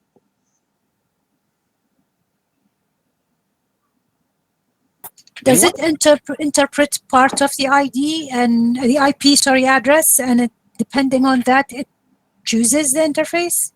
Okay, so I'll give you the corresponding sort of reading material just to reinforce, but I'm going to give you an example. I think examples will make it much more clear than me trying to spend an hour trying to explain to you what this is. Okay, the idea is something known as masking. Okay, and in particular, we'll want to do what's known as the longest mask match. Okay, so if I go back to the slides that I have for you, okay, remember, right? I said this. Your goal as a network, right, is to forward your packets. Right? Let's say you have this network, right? And I'm trying to find this path. Okay, I'm going to now find a network, right? That goes, okay, I've attached to the network. Oops, I'm going to just change the color here. Let me make it bolder. Oh, I found a path to go to the network, right? So this is covering the first n bits. And then I found the subnet you're on, right? Which is the m bits, right? And ultimately, right, I'm obviously getting onto the destination host because there are so many hosts that are on the net, right? So you're matching all 32 bits. True? Do you follow that? Yes. I'm getting one step at a time to it. Okay, so now let's do an example. And I'm going to try to be as succinct as possible because this screen is really small for me to write everything that I want to write. Let's assume, right, I have a network, right, that looks like this. Okay, I'm just going to... I have a packet that's coming in, right? And obviously it's going to hit a router. True? Okay. Okay. And then it's got multiple paths, right? A router has many networks it's connected to. True? Okay. Okay. Now, somewhere along, right, is in this, right, is that there is obviously multiple paths that is going to get me closer to my destination. I'm going to make this bigger. Okay. So let's assume there are 4 connections, right? This is the routing table representing this router here. Okay, and it says, okay, if you go on A, B, C, and D. Okay, if you go on A, you're going to hit 172.31.0.0 and then /16. So this is going out on A. If you go on B, you're going to hit a network of 160.0.0.0/4. If you hit on this one, it's going to get a network 132, right? .31.3.16 and then /28. Okay, this is going out on C. And then D is a catch-all. Okay, it's a default, and I'll talk about the default in a second here, right? And you're going to go on D. Okay. So this is the routing table in this router. So now let's assume a packet comes in and it has a destination IP of 172.31.0.31. Do you follow? This is the destination. Right, so oops. This is the IP destination address. My question for you is this. This is where the packet, so there's a packet that's coming in here, and it wants to go to this destination. Should it go out on A, B, C, or D, given this routing table here? I would say C. Okay. Why? Because it needs to get to the network 172.31, and that's on C. But why? Your goal is to match as many bits as possible, true? Yes. How do you determine that? So have you considered these values? What are these values? Those are... So I'm going to... Sorry, go ahead. Oh, the amount of address you can have? No. Those are the prefix values. Those defines the network of these. Those are the network. The first 16 bits of this is the network of A. The first 16 bits. The first 4 bits of this is the network. And the first 28 bits of this is the network. That's what it means, right? Oh, I reversed it. I thought the different way. Sorry. Okay. So the question is, how do you deal with this? How does a router decide? Okay, so I'm going to take a step at Rana first, right? And I'm going to very bluntly say this, right? Rana, your answer is wrong. Okay? Okay. Okay, no, I mean, I don't mean that in malicious. No, it's okay. Exactly. Yeah, it's okay. I want to say it's wrong, so that I want to establish why that is wrong. Okay? Because you simply took it visually and say, oh, it looks like it's going to be C, right? Because it gets me to the 172, right, 31 network. But so does A, true? Oh, A17. Okay, sorry, my mistake. I thought it's 171, not 172. Right. So, well, the question is, Okay. does B get me to the network as well? Remember, I don't always match the. How do you know it's the first 8 bits? You don't know. Okay. So I'll show you what the network actually does, and this is very important because this is how packets actually find their ways to the destination. At every router, this process is repeated. Okay. The first thing you do, right, is to say this. Okay, I know that the network portion of this address is 16 bits. True. I know the network address of B is 4 bits. I know the network portion of this is 28 bits. My goal is to see this, is that does the network bits in here, or my destination, is it part of your network? Does that make sense? Because if it is, then you will get me to my destination. Can you repeat the last question, please? Yeah. My goal is to do this, right? I'm trying to find piecewise more and more bit matches, ultimately. True? Yes.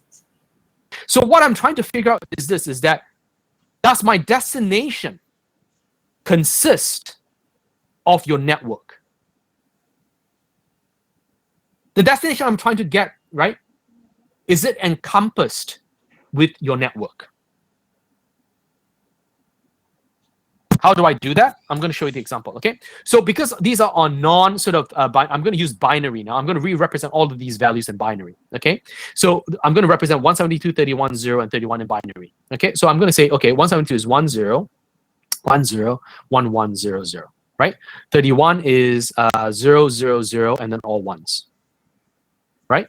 And then 0 obviously is all zeros, right? And then it's 31 again, so it's going to be the same 0, 0, 0, and then 1, 1, 1, 1, 1. Okay, does everybody follow? I just rewrote all of this in binary. Yes. Okay, then I want to say, okay, I want to compare with A. You're telling me that the first 16 bits is the network. I want to know if my destination IP actually contains your network, which means your network can actually get to me in part, not entirely, but in part to my destination. So I want to extract and figure out what the first 16 bits of my destination is. Okay, and if you have ever done bit manipulation, there's a process called masking, which means that, so the question is, how do I extract the first 16 bits of my destination IP? If I want to extract the first 16 bits of this address here, how do I do that? In an operation. Obviously, visually, right? I can just see, okay, is 10101100 000111111, right? Is that the first 16 bits? True? How do I mathematically extract the first 16 bits? I don't know if you've done this in Comp 1113 or in C programming, but I could mask it with 16 ones, right?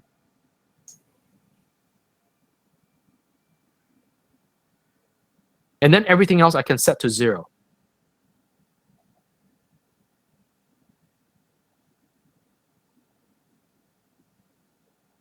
True? So these are all zeros. And then I do a logical AND operation. Do you follow? Yes. A logical operation, a LAN operation with 1 just gives me the value, the other value. So this will extract the first 16 bits, which means I get the values 1010, 1100, 00, 111, 111. True? And then all zeros. Do you follow? Yes. So then this is 172 dot 31 dot 0 dot 0. You see that? Yes. So it says this, in my destination IP, the first 16 bits, does it match this? Yes, it does. It does. So potentially, A can get me to my destination. Okay. Okay, so that's with A. Let's take a look at B. I'm going to use orange now for B. The prefix value of B is actually 4, right? Yes. What is the first 4 bits? If I only extract the first 4 bits of my destination, right? I'm doing a mask with, so this is the mask with A. This is the mask with A here, right? How do I mask it with B? Well, if I mask it with B, it's only 4 bits. The mask is 1, 1, 1, 1, 0, 0, 0, 0, and then all zeros. True? True. True. So if I extract in orange only the first 4 bits of my IP address, then I'm going to get 1, 0, 1, 0, and then all zeros. Is 1, 0, 1, 0 with all zeros? What value is that? It's not 160. It is 160. Because it's 128 plus 32. Yes. So I'm going to get 160.0.0.0. Does this match with this? 160.0.0.0. It does. It does. So B is also a potential. Because your network is part of my destination. Do you follow what I'm saying? Now Okay. I understand now. exactly. Okay, it's actually very interesting of what it's actually trying to do. It's just trying to see in my destination IP, does it consist of your network? If it consists of your network, then your network is a path to my destination. Okay, let's take a look at the last one. Okay, let's use green here. It says the first 28 bits. So I'm masking with all ones, right? 28 ones and then followed by 4 zeros, which means I want to take all of these values here. True? This value, and only 4 bits of your last byte. You follow? Yes. Because it's /28. Okay? Is this a potential match?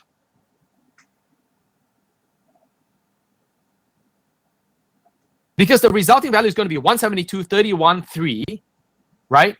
Followed by something here, which is 16, because I'm taking the first 4 bits. True? It is not a match, right? Because this is a 3, and this is a 0. Do you follow? This in dotted decimal notation is a 0, but this is a 3. So if I compare this to this is not a match. I'll pause here for a second here. Do you follow that?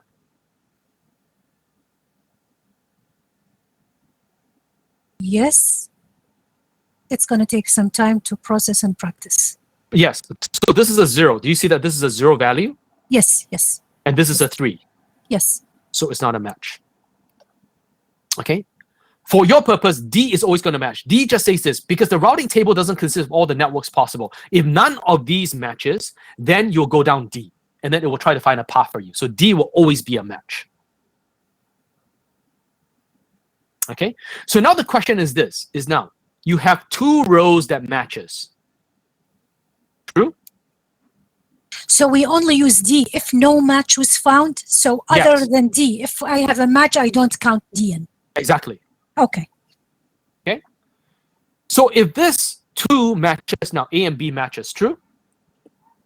Yes. Which path should it go? Should it go down this path or should it go down this path? Should it go A or should it go B?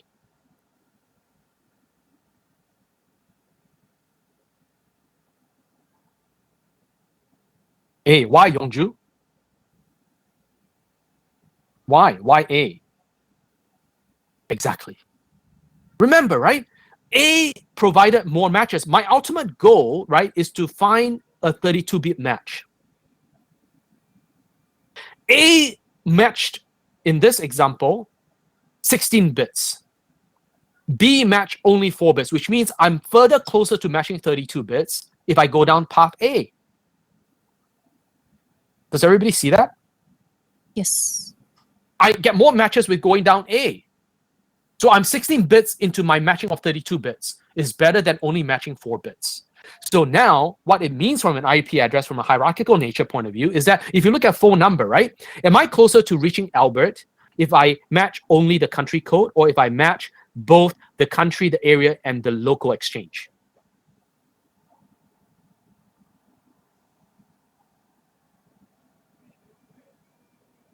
Do you follow what I'm saying? Am I getting closer to calling Albert if I only call the country, or if I call the country, the area, and the local exchange? Up till the local exchange. Of course, I'm closer to reaching Albert, right? Because what I have left now is just to find his extension. Same thing. If the first entry, only matched, the first entry matched 16 bits and the second entry only matched 4 bits, I'm going to pick, right, in this case, I'm now going to go down, right? And I'm going to use this really weird color. I'm going to go down A.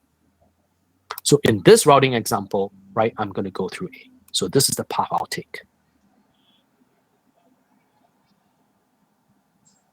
Okay, this is what we call it's called the longest mask match, because you want to find the one that has the longest possible match. Any questions? Or I mean, this you need to do some practice. Okay, but is there any questions on the technique that I've demonstrated to you? Okay, if you have any doubts, right, this is presented to you obviously in a text form in 18.5 in the textbook. But I want to show you an example because it's easier to see one example than to try to figure out from text. Is that clear? Yes. Okay, and you will do this in question 1 of assignment 4, and you'll practice these techniques. Okay? Any questions before I move on?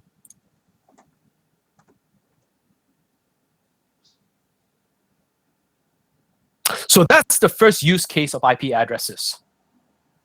Okay? The next use case for IP address I want to share with you, right, is something known as subnetting. Okay? So let's do subnetting through the use of an example. Let's assume I say this, right? There's an organization, right? And it's been granted a block of addresses 14.24.74.0 and then /24, right? So how many addresses can I have for allocation in this block? 32 bits minus 24. Right. So 8 bits, right? So right. So I can have 256, right? The whole of the last octet. Yes. Okay. So then I say this. Okay. I want you to take this block, right? Yes. Yeah. Correct, Yeonju. Okay. And I want to say this. Okay. Create 3 sub blocks. So 3 partitions to it. So 3 subnets. Okay. The one block with 10, one block with 60, and then one block with 120. Okay, and then just so that everybody gets to the same solution, right? I want you to start with the largest block first, which means the block of 120, then 60, and then 10. Is that clear? That's what the question is. How do you think? And obviously, then the question I want you to tell me is, what is the starting and ending address of each of these blocks? So the first thing you need to realize is one thing is here. Okay, remember in my previous slide here, your subnets portion is allocated using m bits. True? Yes. Which means the number of hosts in each of the subnets that are partitioned must have a power of 2 number of hosts. True? Because it's an integer value. Do you follow? So if I want to have 3 subnets, how many bits is m?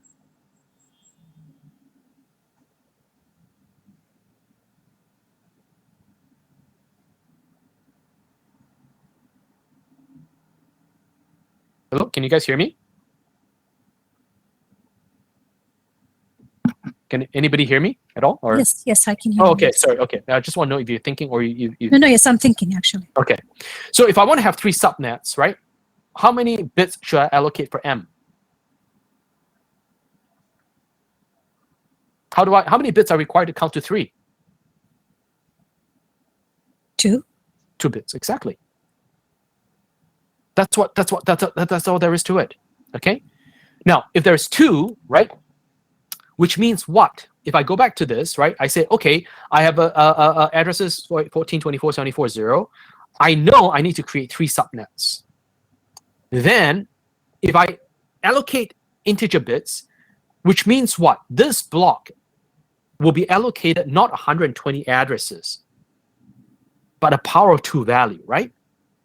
because everything has to be power 2 values because you're allocating bits to it. So this block must be 128, this block must be 64, and this block must be 16. Okay? So how do you go about doing this? Well, the first thing you need to do, right, is to check to see if your block, right, of addresses that you can allocate can fulfill the requirements, which if I add 120, 60, and 10, right, that's a total of 190 addresses, true? Yes. And I have a block that can allocate up to 256, agreed? So yes, the block is So, enough. so I should be able to allocate that. Okay? So then the next question now is, how then do I find the starting and ending addresses of these blocks? I want you to take a few minutes on your own. Just draw out and see how you would allocate this, and to see if you can come to the IP addresses of the starting and ending addresses. So take 3 minutes, okay? If you can get this, then you fully understand the hierarchical nature of IP addresses. Just draw it out. How do you... I'll give you a hint. Actually, you can do it by a truth table. But I'll take that out of the equation for now.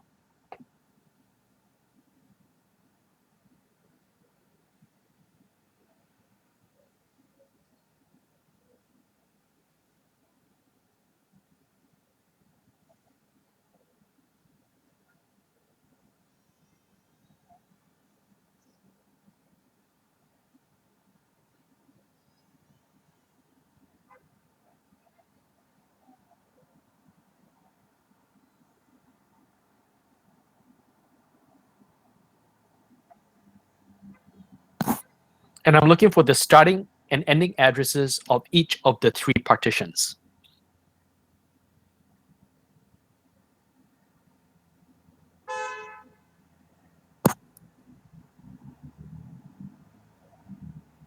Anyone?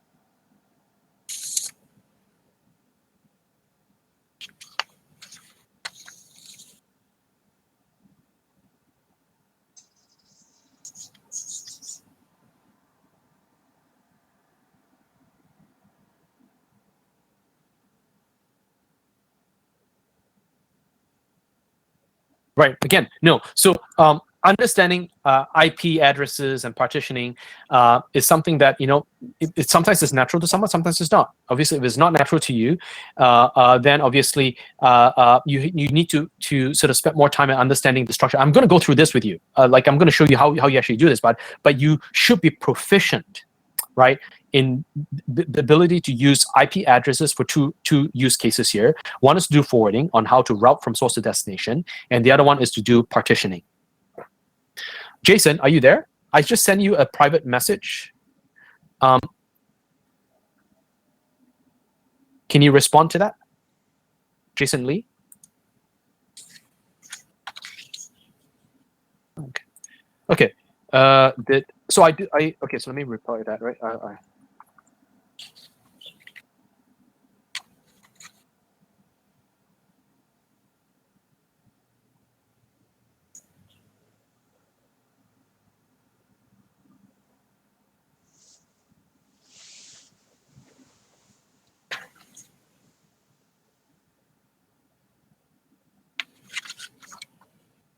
Was the demo helpful to... Sorry, I don't understand you, Jason.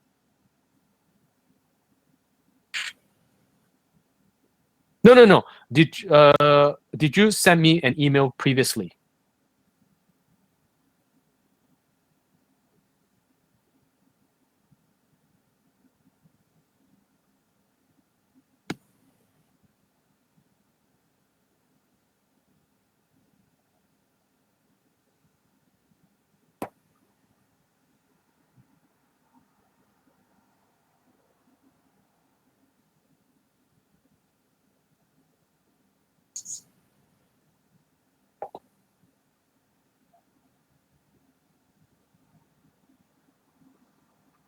Okay, that's fine.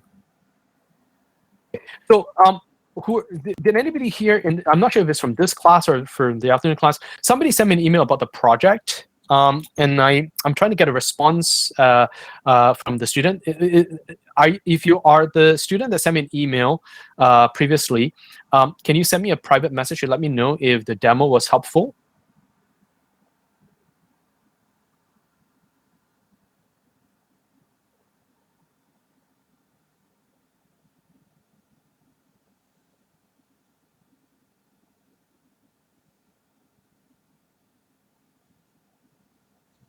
Did anyone here send me an email previously? Okay, maybe then it's from the afternoon set then. Doesn't matter. Okay, so in any case, how do you solve this problem? Okay, so I'm going to go and show you how we actually do this.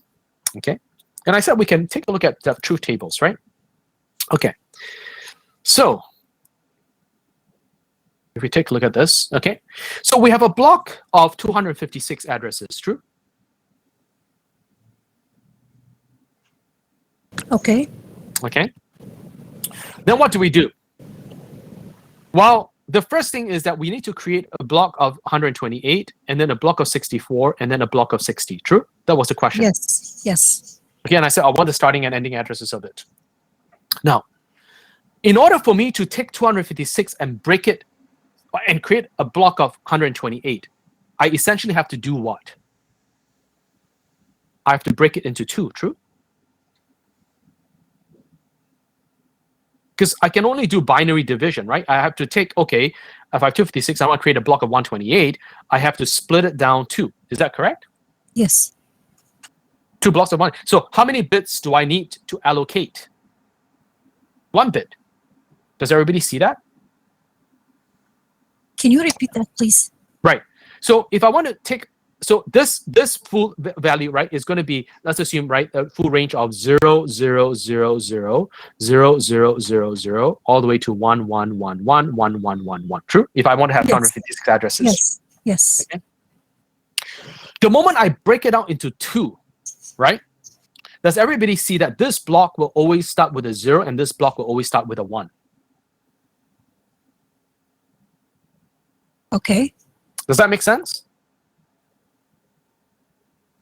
Because I need to use 1 bit. I need to use this first bit here to indicate, are you the 0 block or are you the 1 block?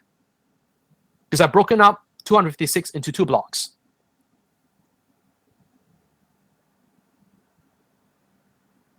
Okay. Right? So let's assume that I've allocated this block. Then this block is fully allocated. Right? So I've accomplished this.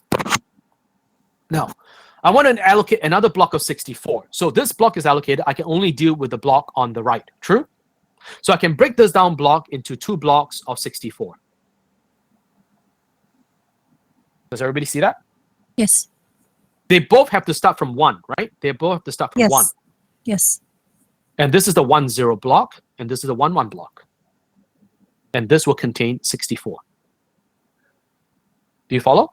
Yes. And this will be 64. Okay. Right? So I've allocated this guy here. So this guy now is going to start at Start with 1, 0, yeah. 1, 0. So what about the 16? The 16 means I have to break this little guy now, right, into 4 blocks. I'm going to draw a little bigger just so that I can write down the values in there. Oops, that's not big enough. Does everybody follow? Yes. To get blocks of 16, I have to get 4 blocks of 16 within 64. Which means, right, this block now is all going to start with 1, 1. True? True. Then it's going to be 0, 0, 0, 1, 1, 0, 1, 1. 1, 1. True? Yeah. Yeah. And I'm going to use the first block. Which means this block is going to have a prefix value of 4 bits.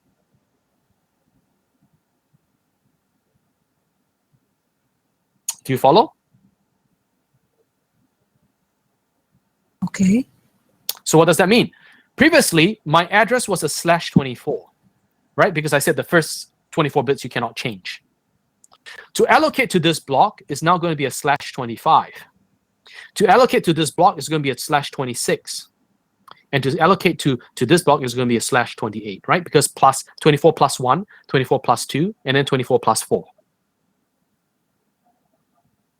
Okay, so if we go back to sort of the question here, okay, in sort of the deck of slides, then if I say, okay, the first block is going to be 128, I know I need to use 1 bit for allocation. It's going to be a /25, and it's go from 0 to 127 because I need a block of 128. Right? This is what I've shown here. I need a block of 128 /25, 0 to 127. For the second block, I need to use now 2 bits, right? Because I need to go into the block of 10. So I have 2 bits here, so it's a /26. And I continue from 127, which means I continue from 128, and I need to add 64 to it. So that's 191. And then the third block, right, that I showed, right, is going to have a prefix of 4 bits /28. I'm going to now have a /28 and start from 192, continuing from 191, plus 16 gets me 207. So the starting addresses of all these blocks are 0, 128, 192, but they take on a different prefix because I'm including the subnet mask of /25 here because I did a +1, +2, and +4 to represent, right, the 1 extra bit for subnetting, 2 extra bits, and then 4 extra bits.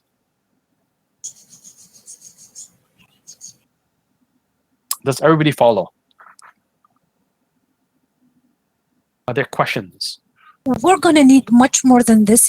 I'm going to need much more than this example. So if you can provide any other resources to explain this manner so I can go over it multiple times to actually get the concept, that would be great. This is actually a truth table. Oh, like a Venn diagram, right? Yes, it's not a Venn diagram. Venn diagram means overlapping. This has no overlap. Oh, yeah, sorry. This is a truth table. I've saying this. If I want to create a block of 128 out of 256, there's the concept to understand this actually subnetting is actually using the idea of a truth table. It says this: anything within this first block must start with a 0. Anything with the second block will start with a 1. Because that's the only I can do. I need 128, so this will go 0, 0, 0, 0, 0, 0 to 0, 1, 1, 1, 1, 1. Yeah, I actually understand what you mean by like breaking down into blocks right now. It's just going like half and half and half most of the time. It's confusing. Yeah, it starts where it's actually, you lose me, to be honest. Right?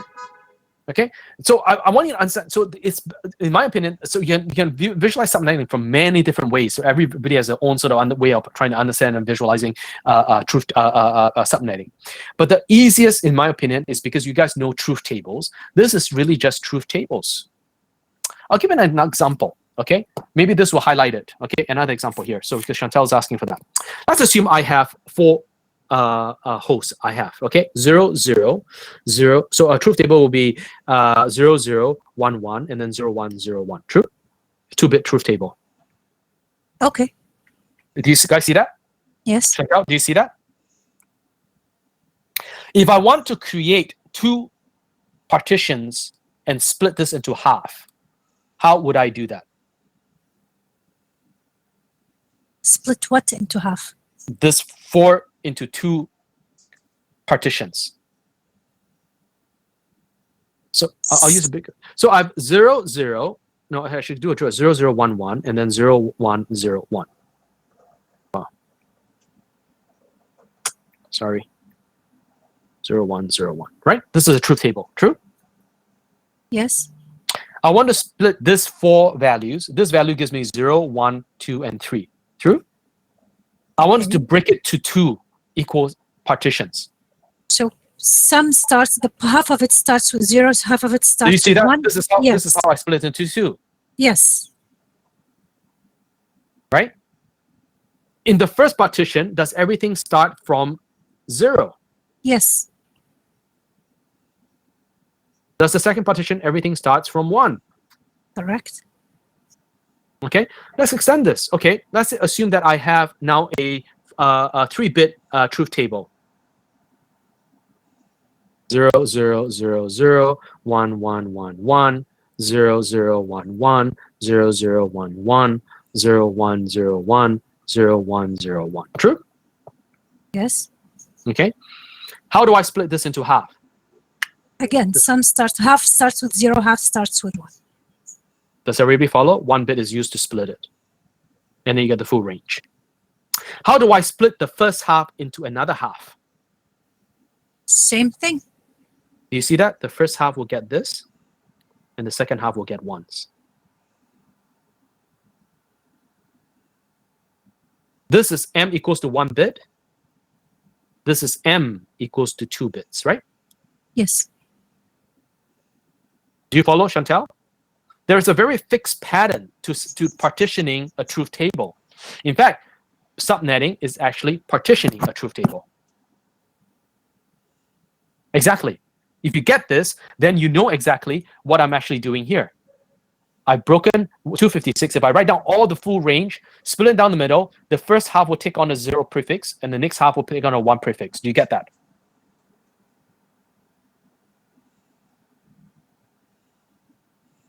Exactly, right? So if I, same thing, right? If I take this, this is m equals to 1, and this is m equals to 2.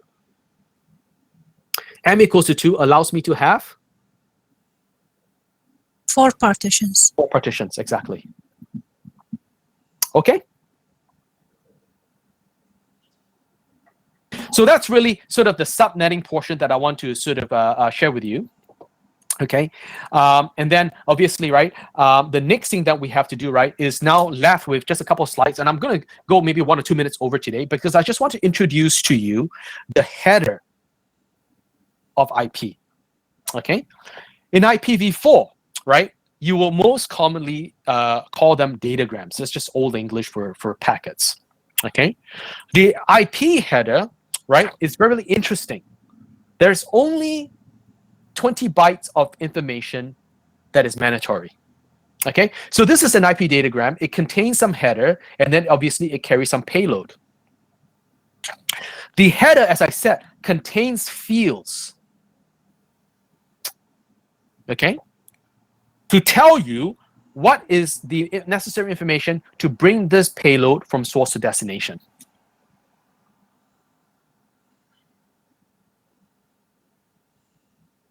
Okay, so what are these fields? Well, first of all, you see, so how do you read this, right? This is 0 bit to 31.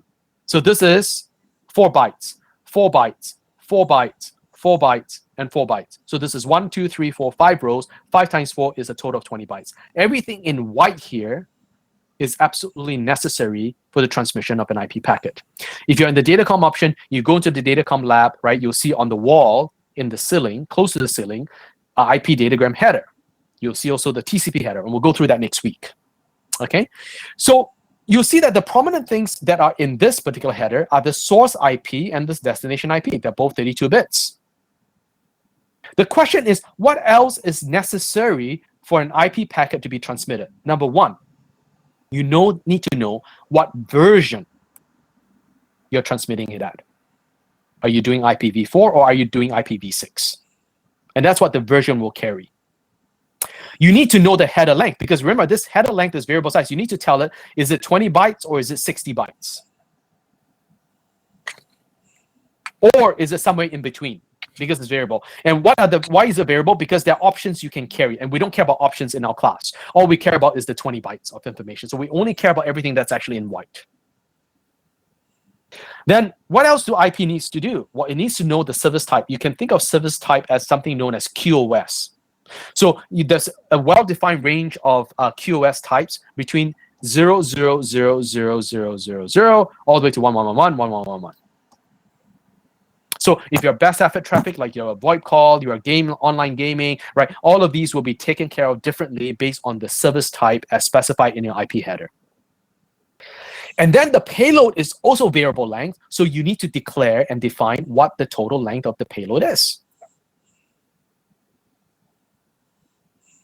You can ignore the entire second row because this is called fragmentation, and I highlighted that in blue, right? It means fragmentation happens, right, in IPv4 networks because as a packet is transmitted from source to destination, it may get broken down into smaller packets. Because the networks could be older packets that cannot handle the larger packet sizes. But most modern day networks, right, will carry, right, up to 65 bytes, because 2 to the 16 is 65 bytes. 65,000 bytes, sorry. 2 to the 16. Okay, so ignore that. Then all you have left is things that you're familiar with. I said time to live, 8 bits. How many hops can you go through before this packet is removed from the network? What are you carrying as a protocol? Are you carrying TCP, or are you carrying UDP, or are you carrying some supervisory functions like ICMP? And then, because this header is crucial to ensure that the data actually goes from source to destination, if assuming that the header is incorrect, well, the source IP is mal-defined or the destination IP is mal-defined, then what then you have, right, is potentially this header, right, being malformed and not being able to do its function, which is to send this payload from source to destination. You include a 16-bit header checksum, which means you're computing the header checksum only for these 16 bits. And that's the IP data gram header. So what do you need?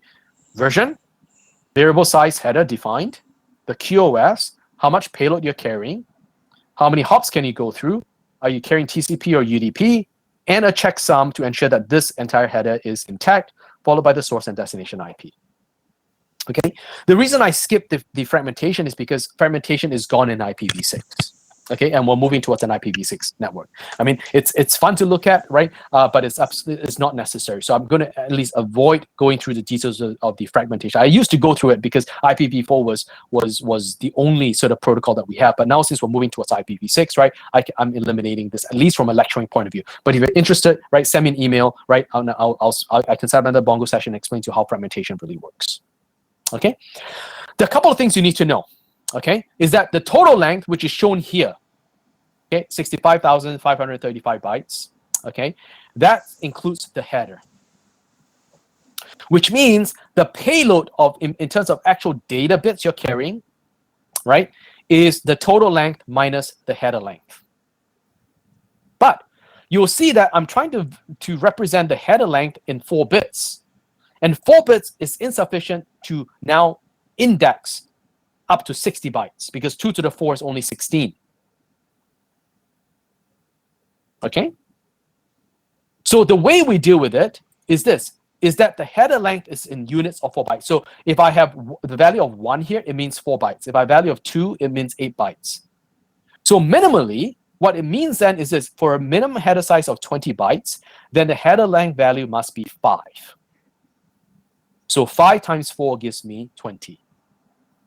And then the payload, right, is obviously the total length minus away the header size.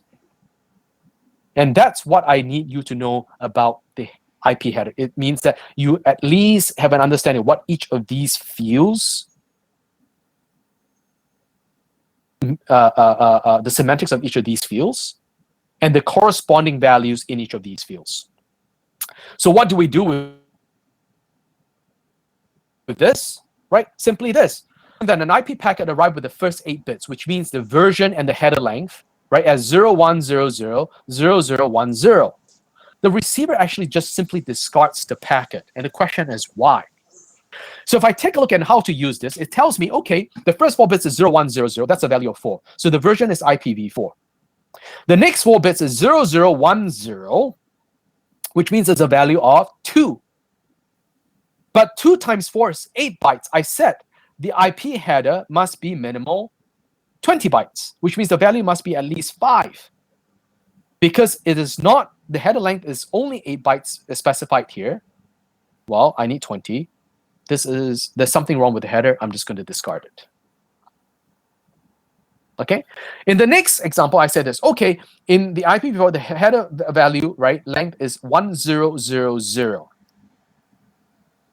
1000 is what value in 4 bits?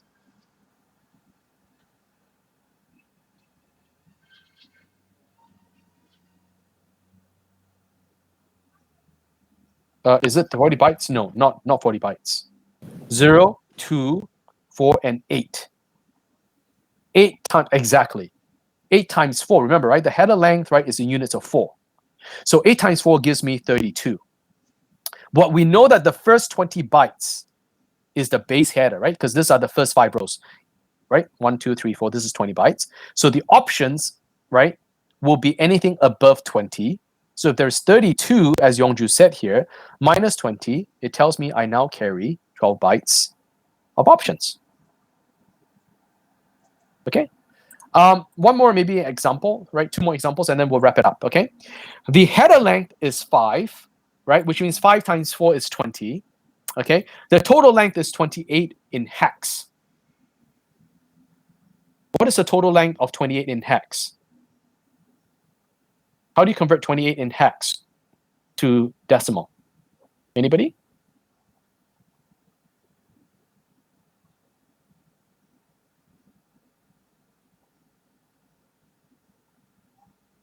No.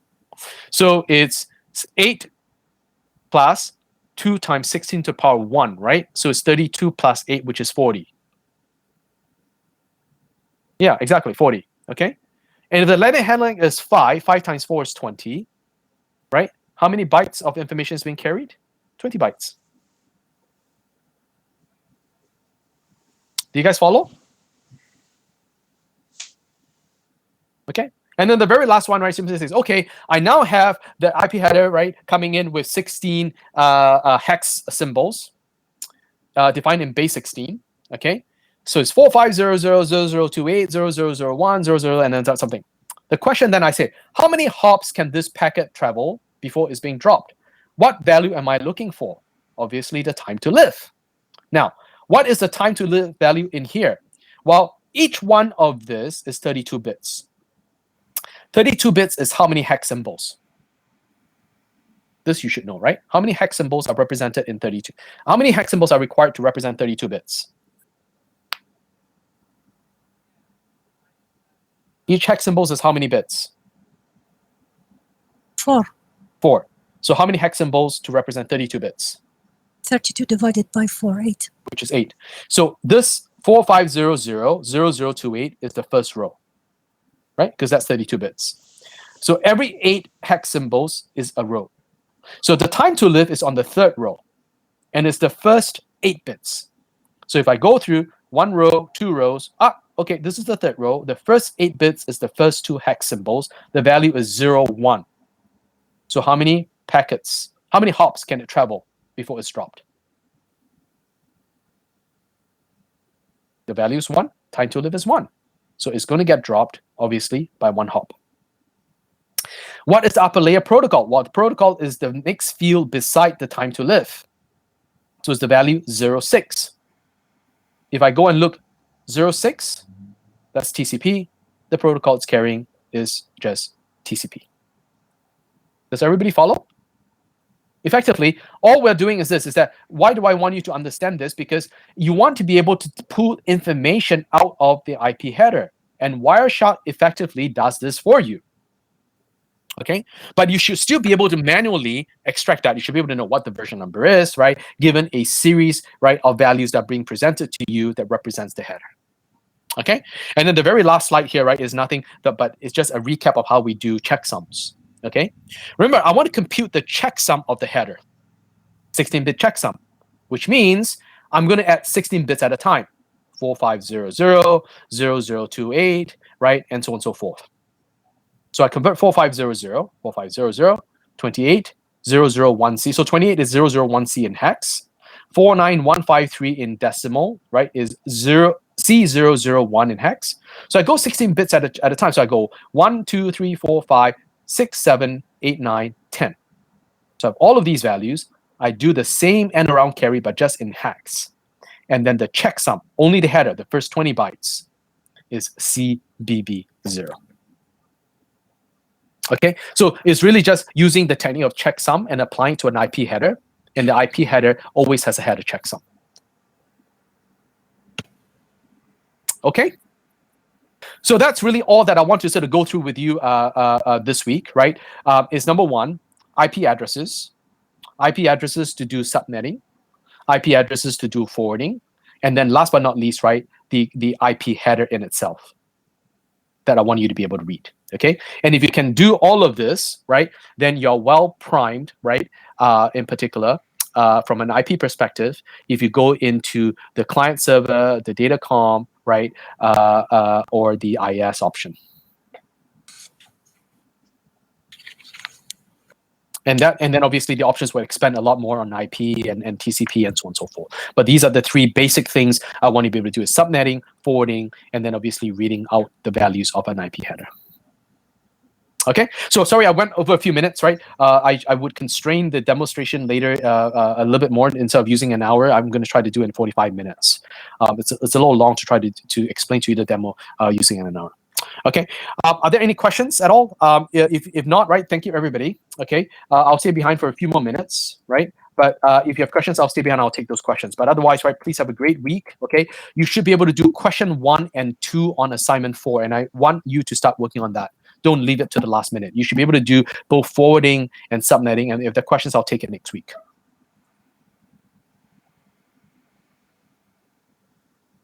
Okay, I think I still need some time to probably digest the IP datagram stuff. Well, and obviously, and you should, right? I mean, you shouldn't be able to, like, you shouldn't assume that you can pick up and learn every technique to its detail, right? In the lecture, right? I mean, you need to digest that, and the digestion actually helps with the understanding. Yeah, I think I have to do some of the question to like actually understand how it's being done. Right, and then what you should do obviously is that do it, and then attempt assignment question 1 and a question 2, and then if there are questions, we'll take it at the next class. Okay, sure. Okay, we'll take some time to take questions. If you understand it, then you should be able to do question 1 and 2 on the assignment, right? So you should be able to do Chantel, right? Question 1 and question 2 on assignment 4. Okay. That will be a test, right? And a verification, right? If you understood and able to do the material that we presented today. Okay, you too. Okay, Melody. Okay. Yeah, and if you send me an email and I responded to you because I don't know who you are actually. So, but if you have anything, please send me an email again, and then please let me know who you are, right? Your name and your A00 ID. Okay, and then hopefully, if you have additional questions on the project. Okay. Thank you, Chen. Okay, no problem. Okay, thank you guys, right? So I'll stay online for a few minutes until everybody sort of logs off. But please make an attempt to do question 1 and question 2 on the assignment. Thank you, everybody.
You have been kicked from this conference.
Returning survey.